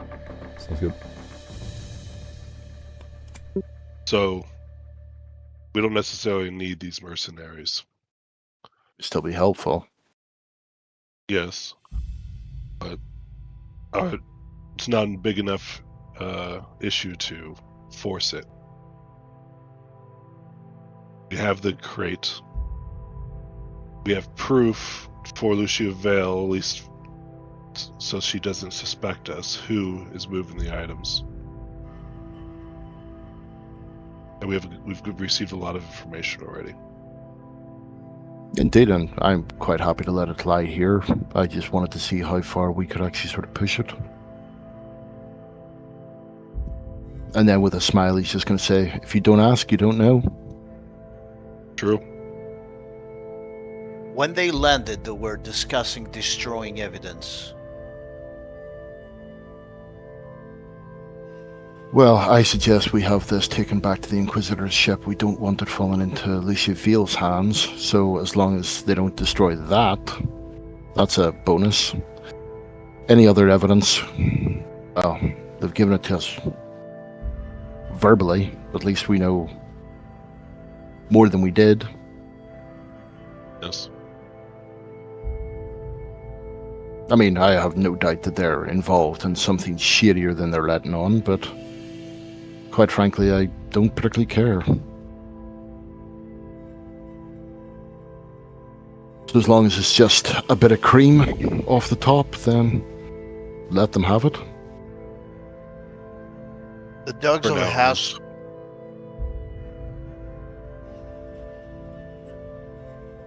Go ahead. The dogs of the Navigator house can return to their home, but I'd be really careful letting that operative walk back to the lady. We don't know who's compromised and who's not. You can order him to take the operative with him. Exactly. Or we could send them up for further interrogation.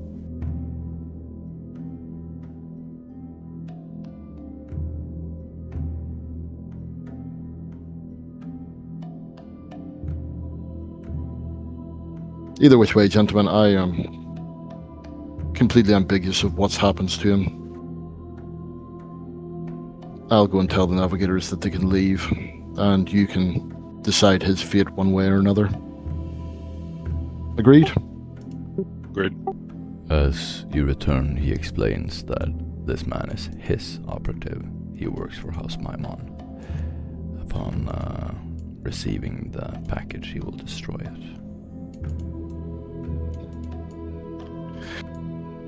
Well then, your operative can leave with you because it has not been destroyed. It has been taken into the custody of the Inquisition, where it will be studied and then dealt with in a safe manner.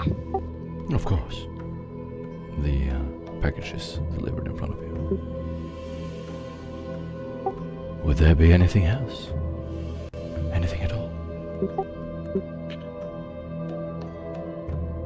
Rest assured that your involvement in this will be noted. Your house's involvement, that is.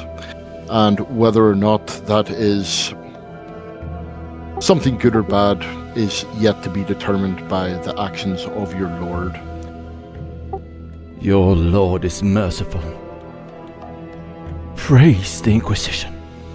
Praise the holy word. He begins crawling at your feet. Ask Or him. the Emperor. He grabs your boot. Praise you. Obviously, it is not... Obviously, we don't need to say that this encounter ever happened, but rest assured that if it does leak out that this encounter has happened, then I would suggest you needn't bother running. No one evades the Inquisition for long. Although, it would be quite entertaining to see you try. He looks up, tears in his eyes, just shaking his head. He doesn't even open his mouth, biting his lip inside his mouth. No.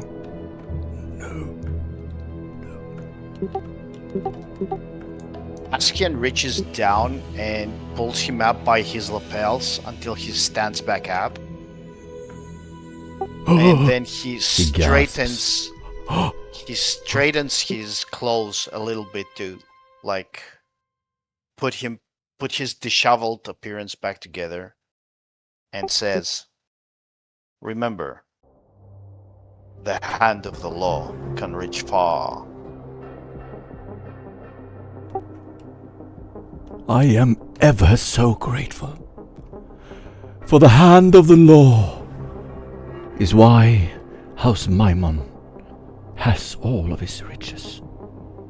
Because of the work that you do so selflessly. We will always obey your authority. He bows. In the Emperor's name, go. He looks to you, Alexandros. May I have my medallion?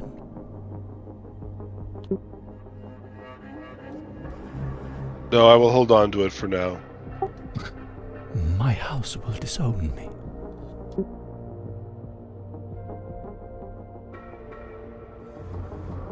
We will return it upon the completion of this endeavor. You see his face sink. He turns pale.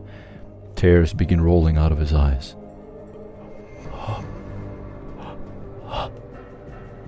If your house has an issue with that, they can speak to us. He just looks out into the jungle. He nods slowly, begins filling his boots with mud as he trots back to the ship.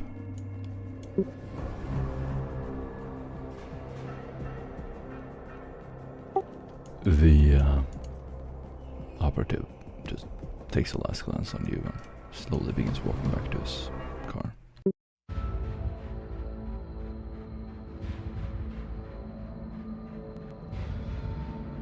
Unless you stop them, they will drive off. No, we're not stopping them. I was gonna. Oh, you were? Mm-hmm. Oh? Go ahead. He's gone now. No.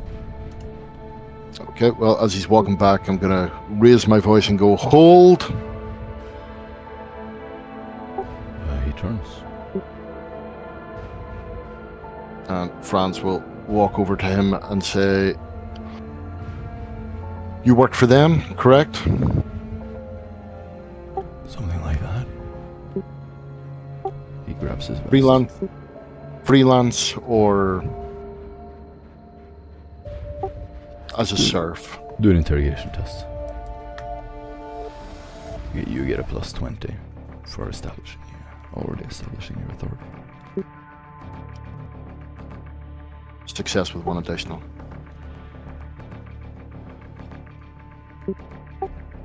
He looks back at the van and is going to turn off a box on the trunk of the vehicle.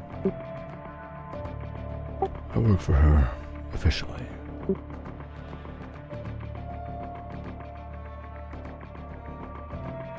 Looks to the ship, hinting. He most likely works for House Maimon.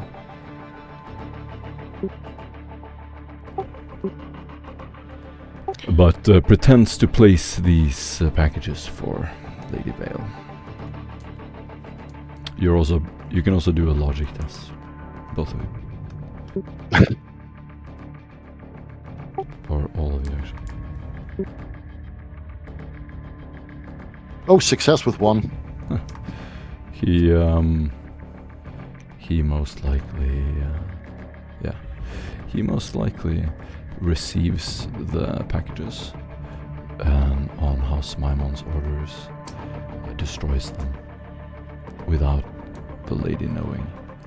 However, his cover has been blown, so Lady Vale knows that he's corrupt, and this man is walking dead whenever he returns to the lady, and the shipment hasn't been received. He's going to be killed.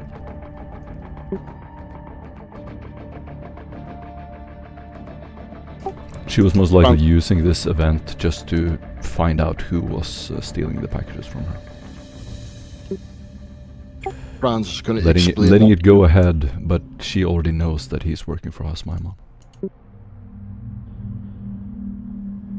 Franz is going to explain that to him. In that, what he called, he's dead man walking. And put a proposal to him. So, as you're just been explained to you, if you go back, you're dead. If you stay in this planetoid, you're dead. Or you can help us and potentially see tomorrow. A little rain starts trickling down on his wet leather armor.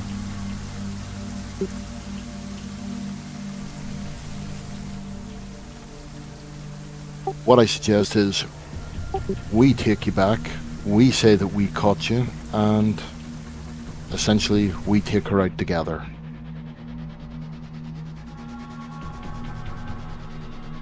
You may not survive, but at least gives you a fighting chance. What makes you think I won't turn on you? Well, frankly, it has crossed my mind, and frankly, I do think it's a 50-50 chance that you will, so... But Lucia Vale will kill you, regardless whether you side with her against us or not. Why She do you won't be need able to me? trust you anymore. Do you want me to? Why do we need you? Help you Basically, grant access. well, you will help us gain access along with our weapons, because we will need them to keep you in custody until we can present you to her, He nods. at which point then we kill one of the guards, you can pick up one of his weapons, and you can make a decision on what you want to do with the rest of your life, whether you want it to be incredibly short or incredibly shorter. If I Service leave, to the Emperor or I'm against dead. him. If I go to the porch, I'm dead. If I try to escape, I'm dead. Do you offer some kind of protection? Won't you I don't prove your offer- loyalty to the Empire? I don't- Yeah, we don't offer protection, but we do give you a solid good 2% chance of survival. After that, then we can talk. What about my way off this world? If you survive, then yes, we could arrange that. He nods. Okay, I'm in. Excellent. One big happy family.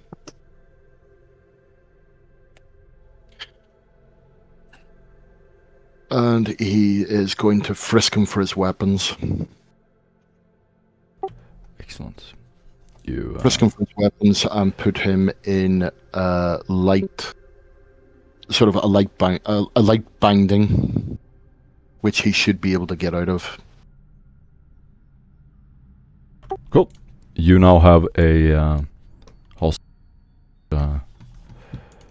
assistant with you, and will return to your van. He is no longer a threat. As you return, we can go out of character.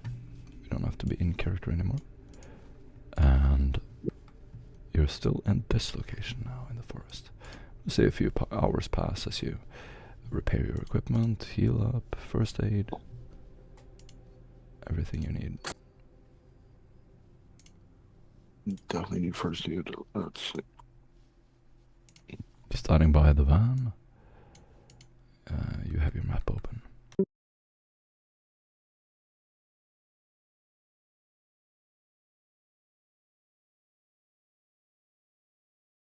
All right, so our next plan is heading back to Lucia Vale's estate. Cool. You can talk. Gain Feel free to audience talk out of with character or say anything you want. Any of you, whatever you want to do. So yeah, return to her estate, gain audience with her, and then attack her. 21. Roll a random event die. This is a D100. High is bad. High is bad. A new guy can probably roll it. It's up to you. It's totally up to you. I'm not gonna decide. I do not trust myself. I'll roll it. It's tradition. The new guy rolls. Yeah. Just like Pretty sure 1997. Oh no! Pretty sure I come on. rolled. Oh, Yeah, I'm pretty nice. sure I rolled for that demon. Askian, the trip goes without any major event. You can all spend one ration or roll survival. I have no rations. Survival. Roll survival.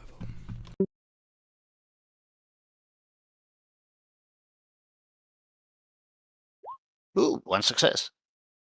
Feed me, Askian. One additional success to be correct. Whoa.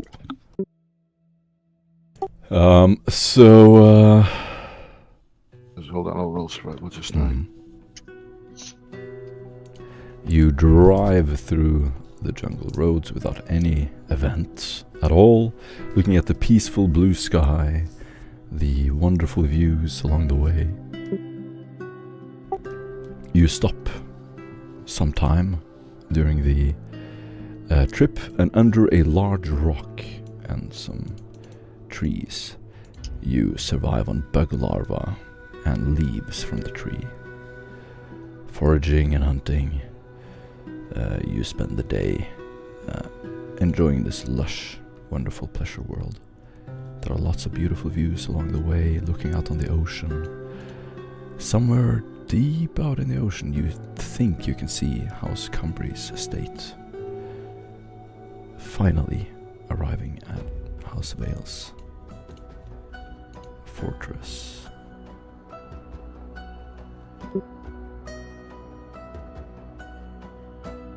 Okay, on the way there, Franz will have voxed the what do you call it, Inquisitional cruiser, and asked for a pickup for the artifact, and will also have told them that what do you call it, we need a drop pod assault to be prepped. Drop pod of what? The Astartes. Death Watch. Yep. Brother Theos. Go ahead and roll a minus 30 influence, or you can use the Inquisitor's influence, hurting your subtlety. Does anyone have any influence at all? I can roll fellowship instead of my influence, which is at a 38. I got 36 influence. That's a 6% chance. If I've got a little less than half, or 50-50. But So roll good. all right. Success.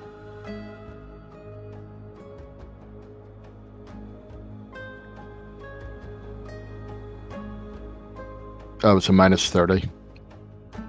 Was it minus 30? Then no. God, no. You can also use the Inquisitor's influence. That has penalty, of course, but if you want to use it, roll D100. And I will apply the modifiers. I made the call last time.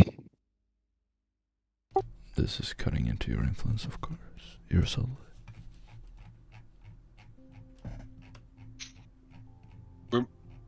Don't we already have Brother Theos on standby? Yeah? Yeah, but he must be taking a nap. You have one. You have one, you can call on one, Death Watch. I assume that was what we were wanting, is Brother Theos' Yeah. entrance, and not a brand new Death Watch. Yeah, you already have Theos, so. All right. Oh, Mm-hmm. yeah, that's what I meant. They actually call him down. Oh, okay. Yeah. Sorry, I probably didn't explain myself very well. Sorry. As you approach the manse, he will be ready for a drop attack on the manse.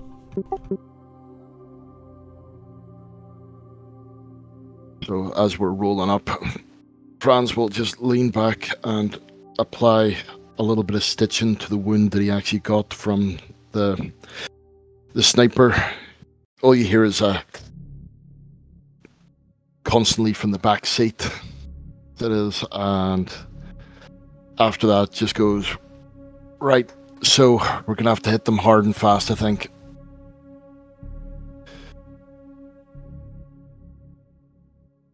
Yes, we just have to get them to let us keep our weapons, say that we're guarding this prisoner who we're bringing to Lucia. Then when she's in front of us,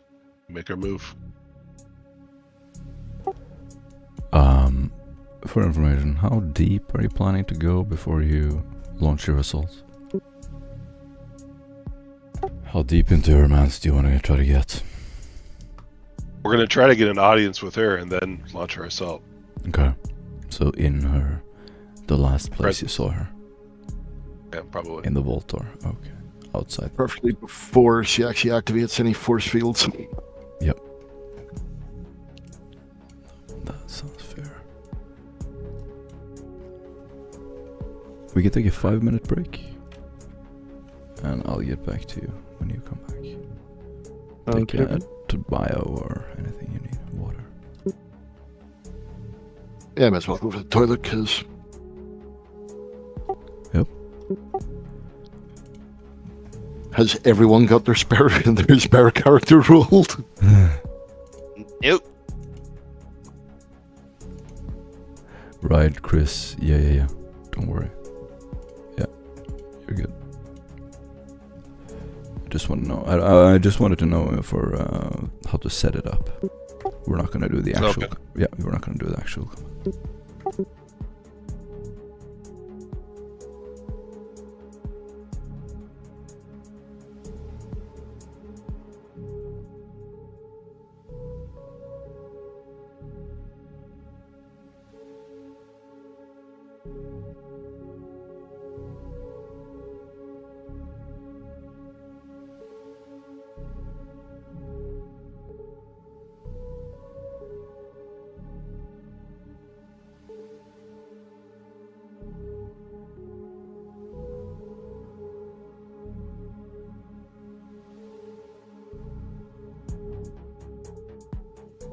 Not gonna lie, those mercenaries could have taken us.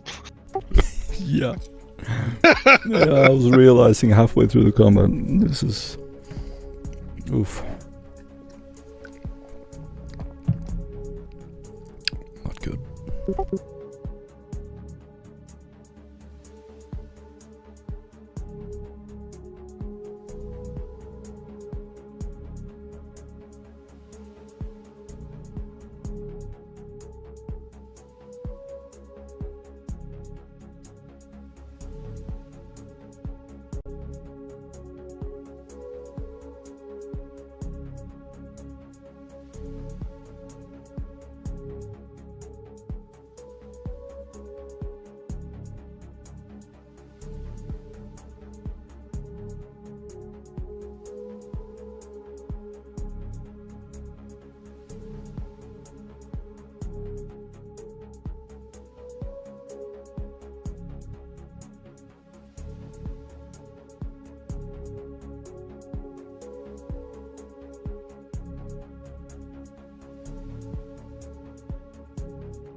You did lose a little bit of subtlety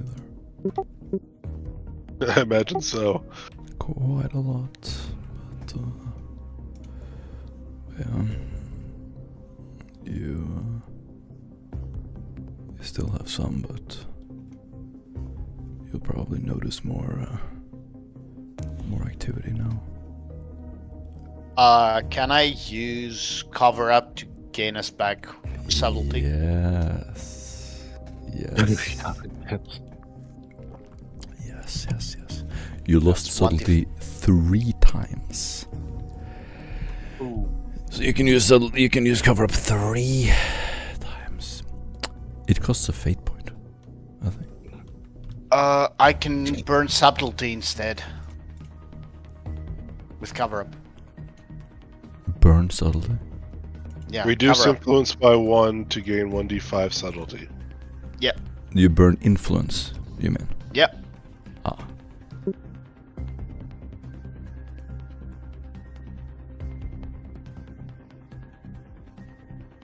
So here goes. Awesome. And That's a 3. so on the first one, the first time you lost subtlety, you reduce it by 3 down to minimum 1. Okay. So you're back up to a decent subtlety. Let's see. I don't really care about influence because I don't use it to get any weapons. That's No. I mean, this is a great use of your subtlety. Very important. And the second I'm gonna burn another one. Mm-hmm. So you burn 2 subtlety. Yep. No, I burned 2 influence to get another 3 subtlety. There I go. I said it wrong too. you burn it's 2 okay. influence to again 3 subtlety. You're back up to a decent subtlety now. You did lose subtlety 1 more time. Do you want to roll for that one too, or?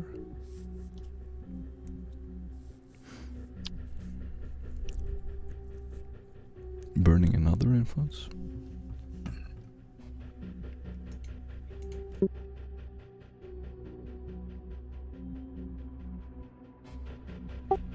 Or not? Fuck it, I will. Okay. So do. Hey, you might lose this character next. Takes that. Another 3. Wow. Whoa. What? I don't know what's going on. No. Then go back up to a very decent subtlety. You recovered most of your subtlety. I'm curious. I'm gonna roll another d10 to see what happens. No. Out of character. No, that was a 2. This involves, covering it up, using favors in the Inquisition. Hey, remember this and this. You need to cover these tracks in the Administratum, cover up this report, hide the, etc., etc. So you're hiding your tracks. Well done. Wow. He's using nepotism, basically. Mm-hmm. Recovered most of your subtlety. And with that, you prepare your operation. The credibility as you approach Lady Vale. You need to look credible. To appear somewhat credible.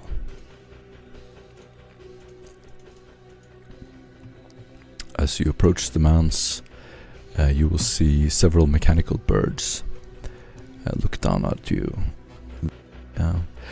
Polished stone walkways cut through this manicured jungle gardens. It's beautiful. You can hear bird song in the distance, dotted with water features and art installations. Every decorative element has some purpose. The globe statue has an omnidirectional vox receiver The fountains has Auspex drones that you have seen moving in and out. The walls of the main building are these ferrocrete data strips. Everything has some function, even though it looks like it's just a natural part of the environment. Suddenly one of the domes will spiral open, and a drone will fly out. You walk past these things, hearing the bird song in the distance. Can I roll us back, like, a little Yeah. bit? You're just approaching the mounds, so you still have time. Just before we exit the vehicle, Mm-hmm. I'm gonna turn to the operative and tell him, this is gonna hurt you more than it's gonna hurt me, but it will improve our chances to survive. You might want to bite down. And I'm gonna give him a few punches in the face to make it look like he actually got arrested by us.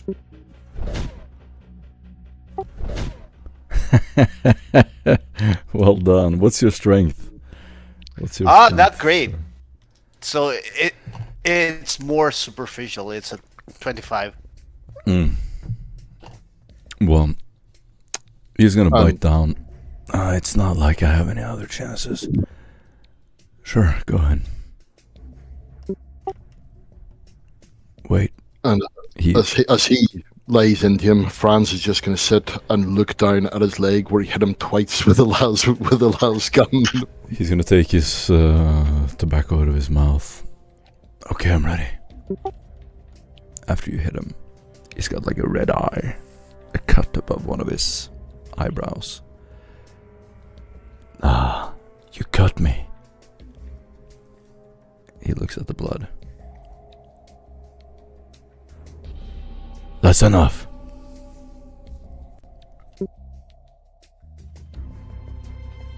If all goes well, that's gonna be the only woods you have. You get an inspiration point. He steps out of the van. Anything else you want to do? Just position ourselves around him, like we're escorting him in. Friends, if you want to lead, and Askin and I will follow behind him. Weapons out, ready to do something if he tries anything. The drop pod is ready, and then you can begin your plan. So, how do you plan this? Where should the Astartes arrive? When should they arrive? When should other forces of the Inquisition arrive? And you also have several other agents of the Inquisition. The ones you can you can bring in. Sorry. The ones you can bring in. You have an Imperial Knight. You have an Imperial Knight. Dear God. You have Samakri, of course. You have Zaul. Zaul is a technician. You have Tetricus. You have Stormtroopers. And you have the Cyber Dogs. And you have Llewellyn, a Sister of Battle.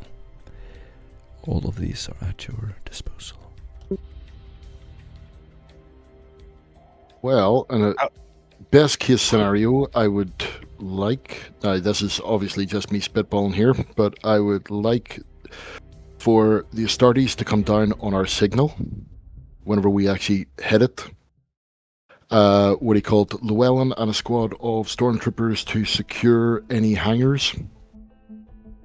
What he called the hangar bay, so that they can't actually escape that way. And Imperial Knight at the front door. You sure? This is gonna hurt your subtlety a lot. You can do it. You can do it. I'm gonna. Which is why I'm So- saying this is my best case scenario.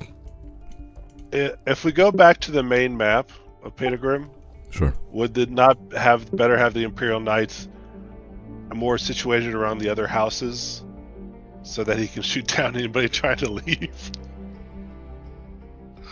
I'm not sure the range is on this map or not.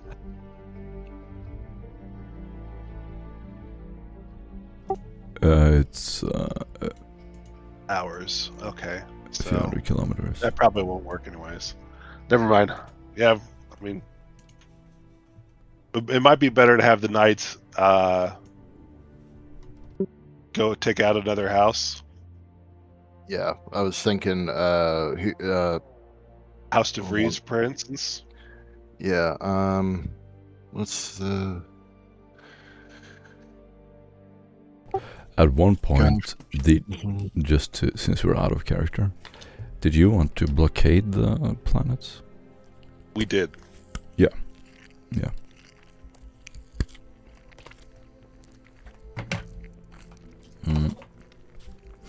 You can go ahead and roll influence for that at a -20.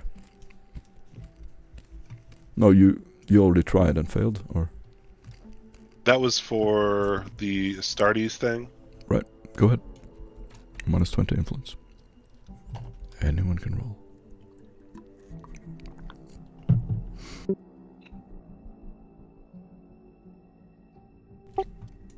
Nope. I'm gonna spend a fate point to reroll. Mm-hmm. Oh, failure. Ah, close. Damn it. No, still nothing.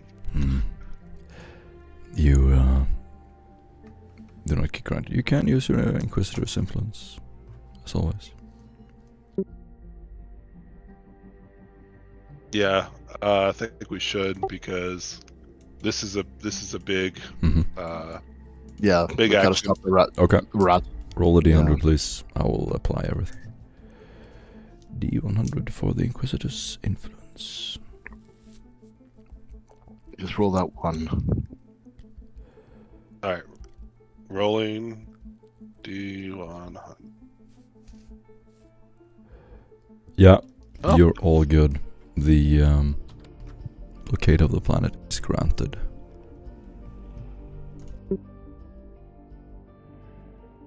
So before, when we entered her palace, how long did it take approximately to get to the room where we met with her? It took. We stopped a couple of times, but it's down the stairs and it's long hallway. Doesn't take more than about 5 minutes, maybe 10 minutes. So between 5 and 10 minutes, we start all this up. Automatically sit down the Astartes. Blockades moves into place. Okay. And we start fighting. As soon as you enter the room. As soon as we have full sight on Lucia Vale, and might talk to her for a second, but yeah. Okay. That way we have time, and just in case our signal doesn't get out, it automatically starts. Llewellyn by the entrance with the stormtroopers. You want a Jurisian? Where do you want the Astartes? Right, the Astartes is to come down right on top, basically literally on top of us. Through the fucking roof, Santa Claus. Ho ho ho. Yeah, pretty much. Down the chimney. Obviously, what he called if he's coming down the drop pod, a reasonable distance away so that he doesn't sort Merry of fucking Christmas. But yeah, he's going to be like a decent Santa Claus coming through the chimney. Okay. Now I kind of wish this was the Death Watch campaign. And if anything, it's going to give her something to talk about, when he kills us all. Straight for the pipe, straight for the chimney. The stormtroopers outside or inside?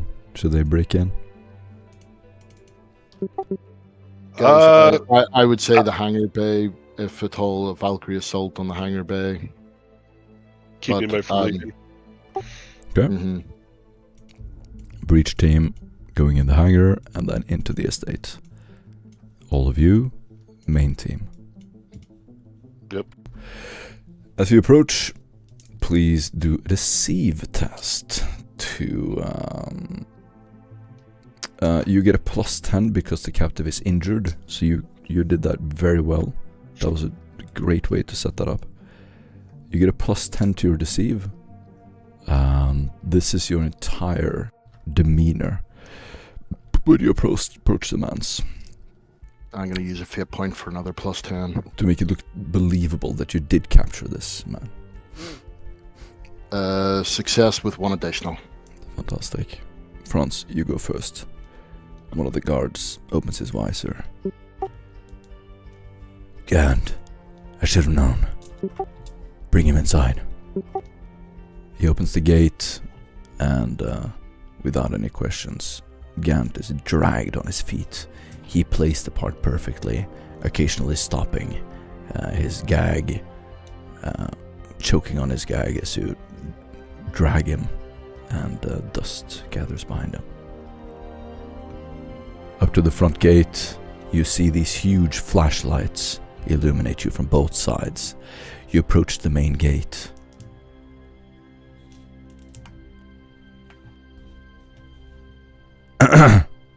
A small interview from one of the guards. You can do a command or intimidate versus the captive's willpower to see how decisive you are. Any of you can do this little act. So as you're dragging him, one of you is like commanding him and dragging him with you. I've got To do this act, you can do a command or intimidate test to show that you're intimidating and commanding. Yeah, I You can do that. You're putting on an act, basically. And I've got a +10 intimidate from Disturbing Voice. Nice.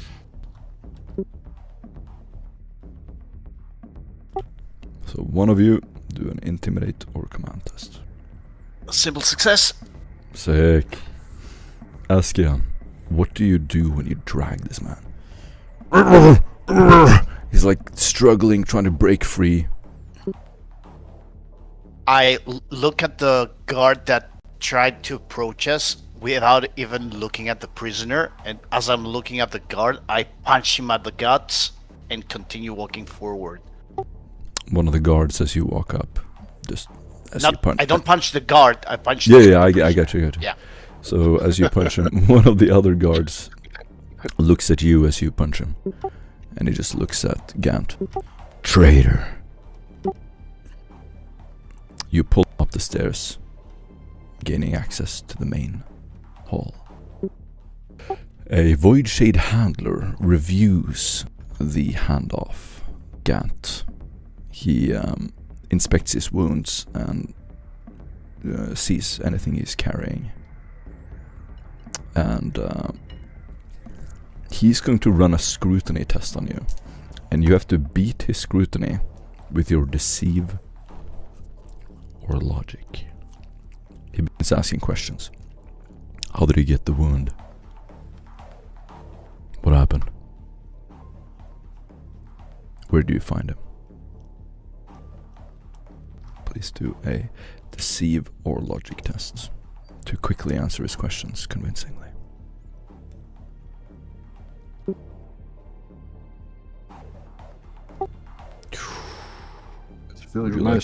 Would you like to re-roll that, Franz? I think I shall.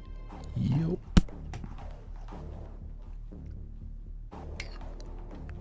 Franz rolled a -2. And he's also going to use a fate point. Mm-hmm. Success with 2, that's better. But not great. The protocol passes. The handler dismisses additional guards. There's a discussion about whether they will have backup in front of Lady Vale, and he just looks at the prisoner. He's in no shape to put up any fight. Bring them in. No backup is called as you descend the stairs. You have the weapons with you. One of the guards is just walking, looking at your weapons. You can argue for the necessity of bringing weapons with you, or you can attempt to hide them. Security -10 to attempt to conceal any large weapons you have with you, or a deceive -10 to bring in weapons as evidence. And is this his weapons or our falsely weapons? display them as not armed, not having any ammunition. Deceive -10 or security -10. Your choice. First roll counts.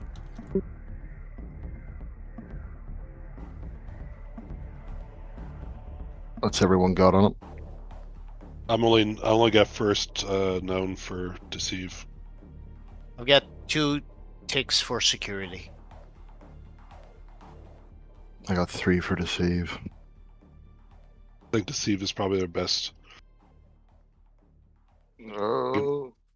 arguing that we need it to Right. help Okay. defend if he does anything. Was it a flat or minus for the deceive? Sorry. -10. That's 50-50 then.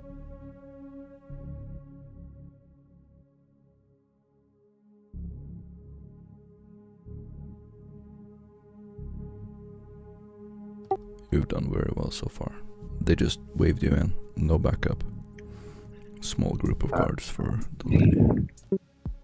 You've gained some trust. Right, I'm going to use a fate point for a flat. Mm-hmm.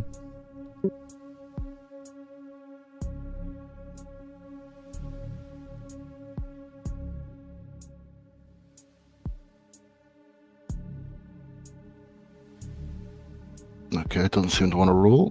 Give me 2 seconds. Mm-hmm.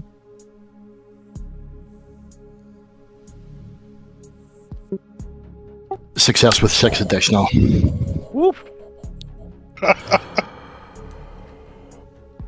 One of the guards has an heavy weapon, heavy flamer. The captain walking in front of you will dismiss him, saying it's not needed. Any heavy weapons are not to be brought to the chamber with Lucia Vale. You will be alone with her, almost alone, and there will be no heavy weapons present. You also sense a lot of security from the guards. They don't seem to be onto any suspicion that you might be dangerous in any way. You're just granted clean access. As you wait outside the chamber, one of the guards just turns around and he turns to you, putting his helmet on. The lady is getting ready. Prepare anything you have in mind. Any reports, any evidence. You must report everything to her. Is that understood? And, Understood. Alexandra nods. You have about 5 minutes as you have a small window to look into the room. You can roll Common Lore, Tactica, Imperialis to draw a basic battle plan of the room now that you see it. You look through the windows and you can see the plateaus, the platforms. You can time things correctly if you do well. Would I get anything from my Arbitr's background, as from lore-wise? If it has Tactical Imperialis bonuses, No. then yes. No, it's a Death Star Arbitr's. No. This is a Tactica Imperialis roll. Mm. Failure. Failure. Mm-hmm. Okay. Franz, you line up the window and you take up all the space. The condensation from your breath covers up the view. The rest of you try to look in to see, is there any advantage we can get? Is there any vantage point? No, it takes too long. You don't have an exact window on when to enter. And you hear the room open. The door opens after a few minutes. You have entered, and I'm assuming you're using some kind of communication to time this attack. As You can see the lady behind the window. He will just flick his Vox on for 2 seconds and mumble, Cadia stands, and basically knocks it off again. As you walk into the room, you can do a Tactica Imperialis test again for -10. Only one of you can roll, and the first one who rolls it counts. Tactica Imperialis. If you roll successfully, you immediately walk into the room in the best positions behind cover. If not, you have no cover. Someone else can try it. I don't have it, but it's intelligence based. Oh, 42 it is. intelligence. It is I would have actually succeeded the last one. Oh, oops. Doesn't matter. Okay, go for it. Yeah, go ahead, Eskin. You have the best chance.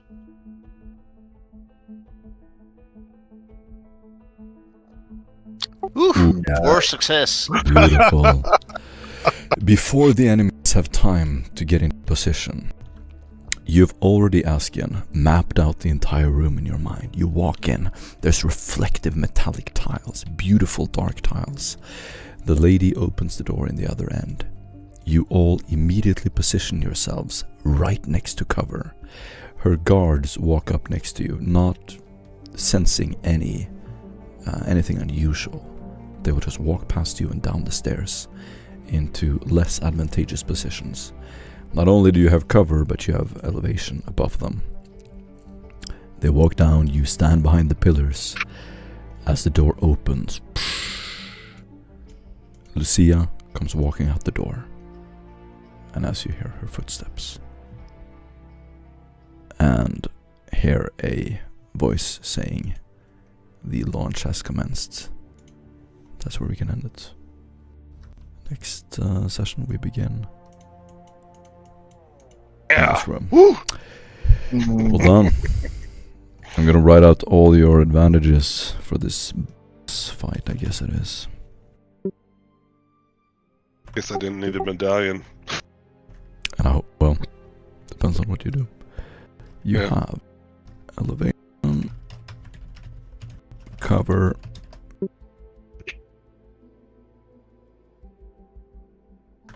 surprise round.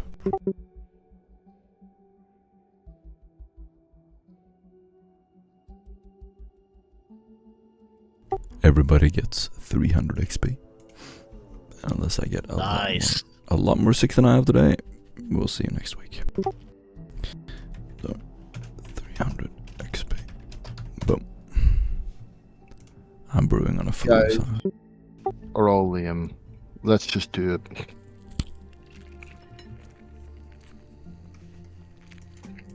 I think that's what you're about to. Yeah. That was actually really well done. Using the guy to get in. That was a great idea. Yeah, Ancient Jerusalem is just gonna break into the room next to her. And I think that's everything you have. Did you have the knight too? Or did I miss? No, I don't think we we're used going it. to deploy it. Yeah. Okay. Seem to be. I don't know. Might be a little overkill for our situation right now. We're gonna have out of Astartes, so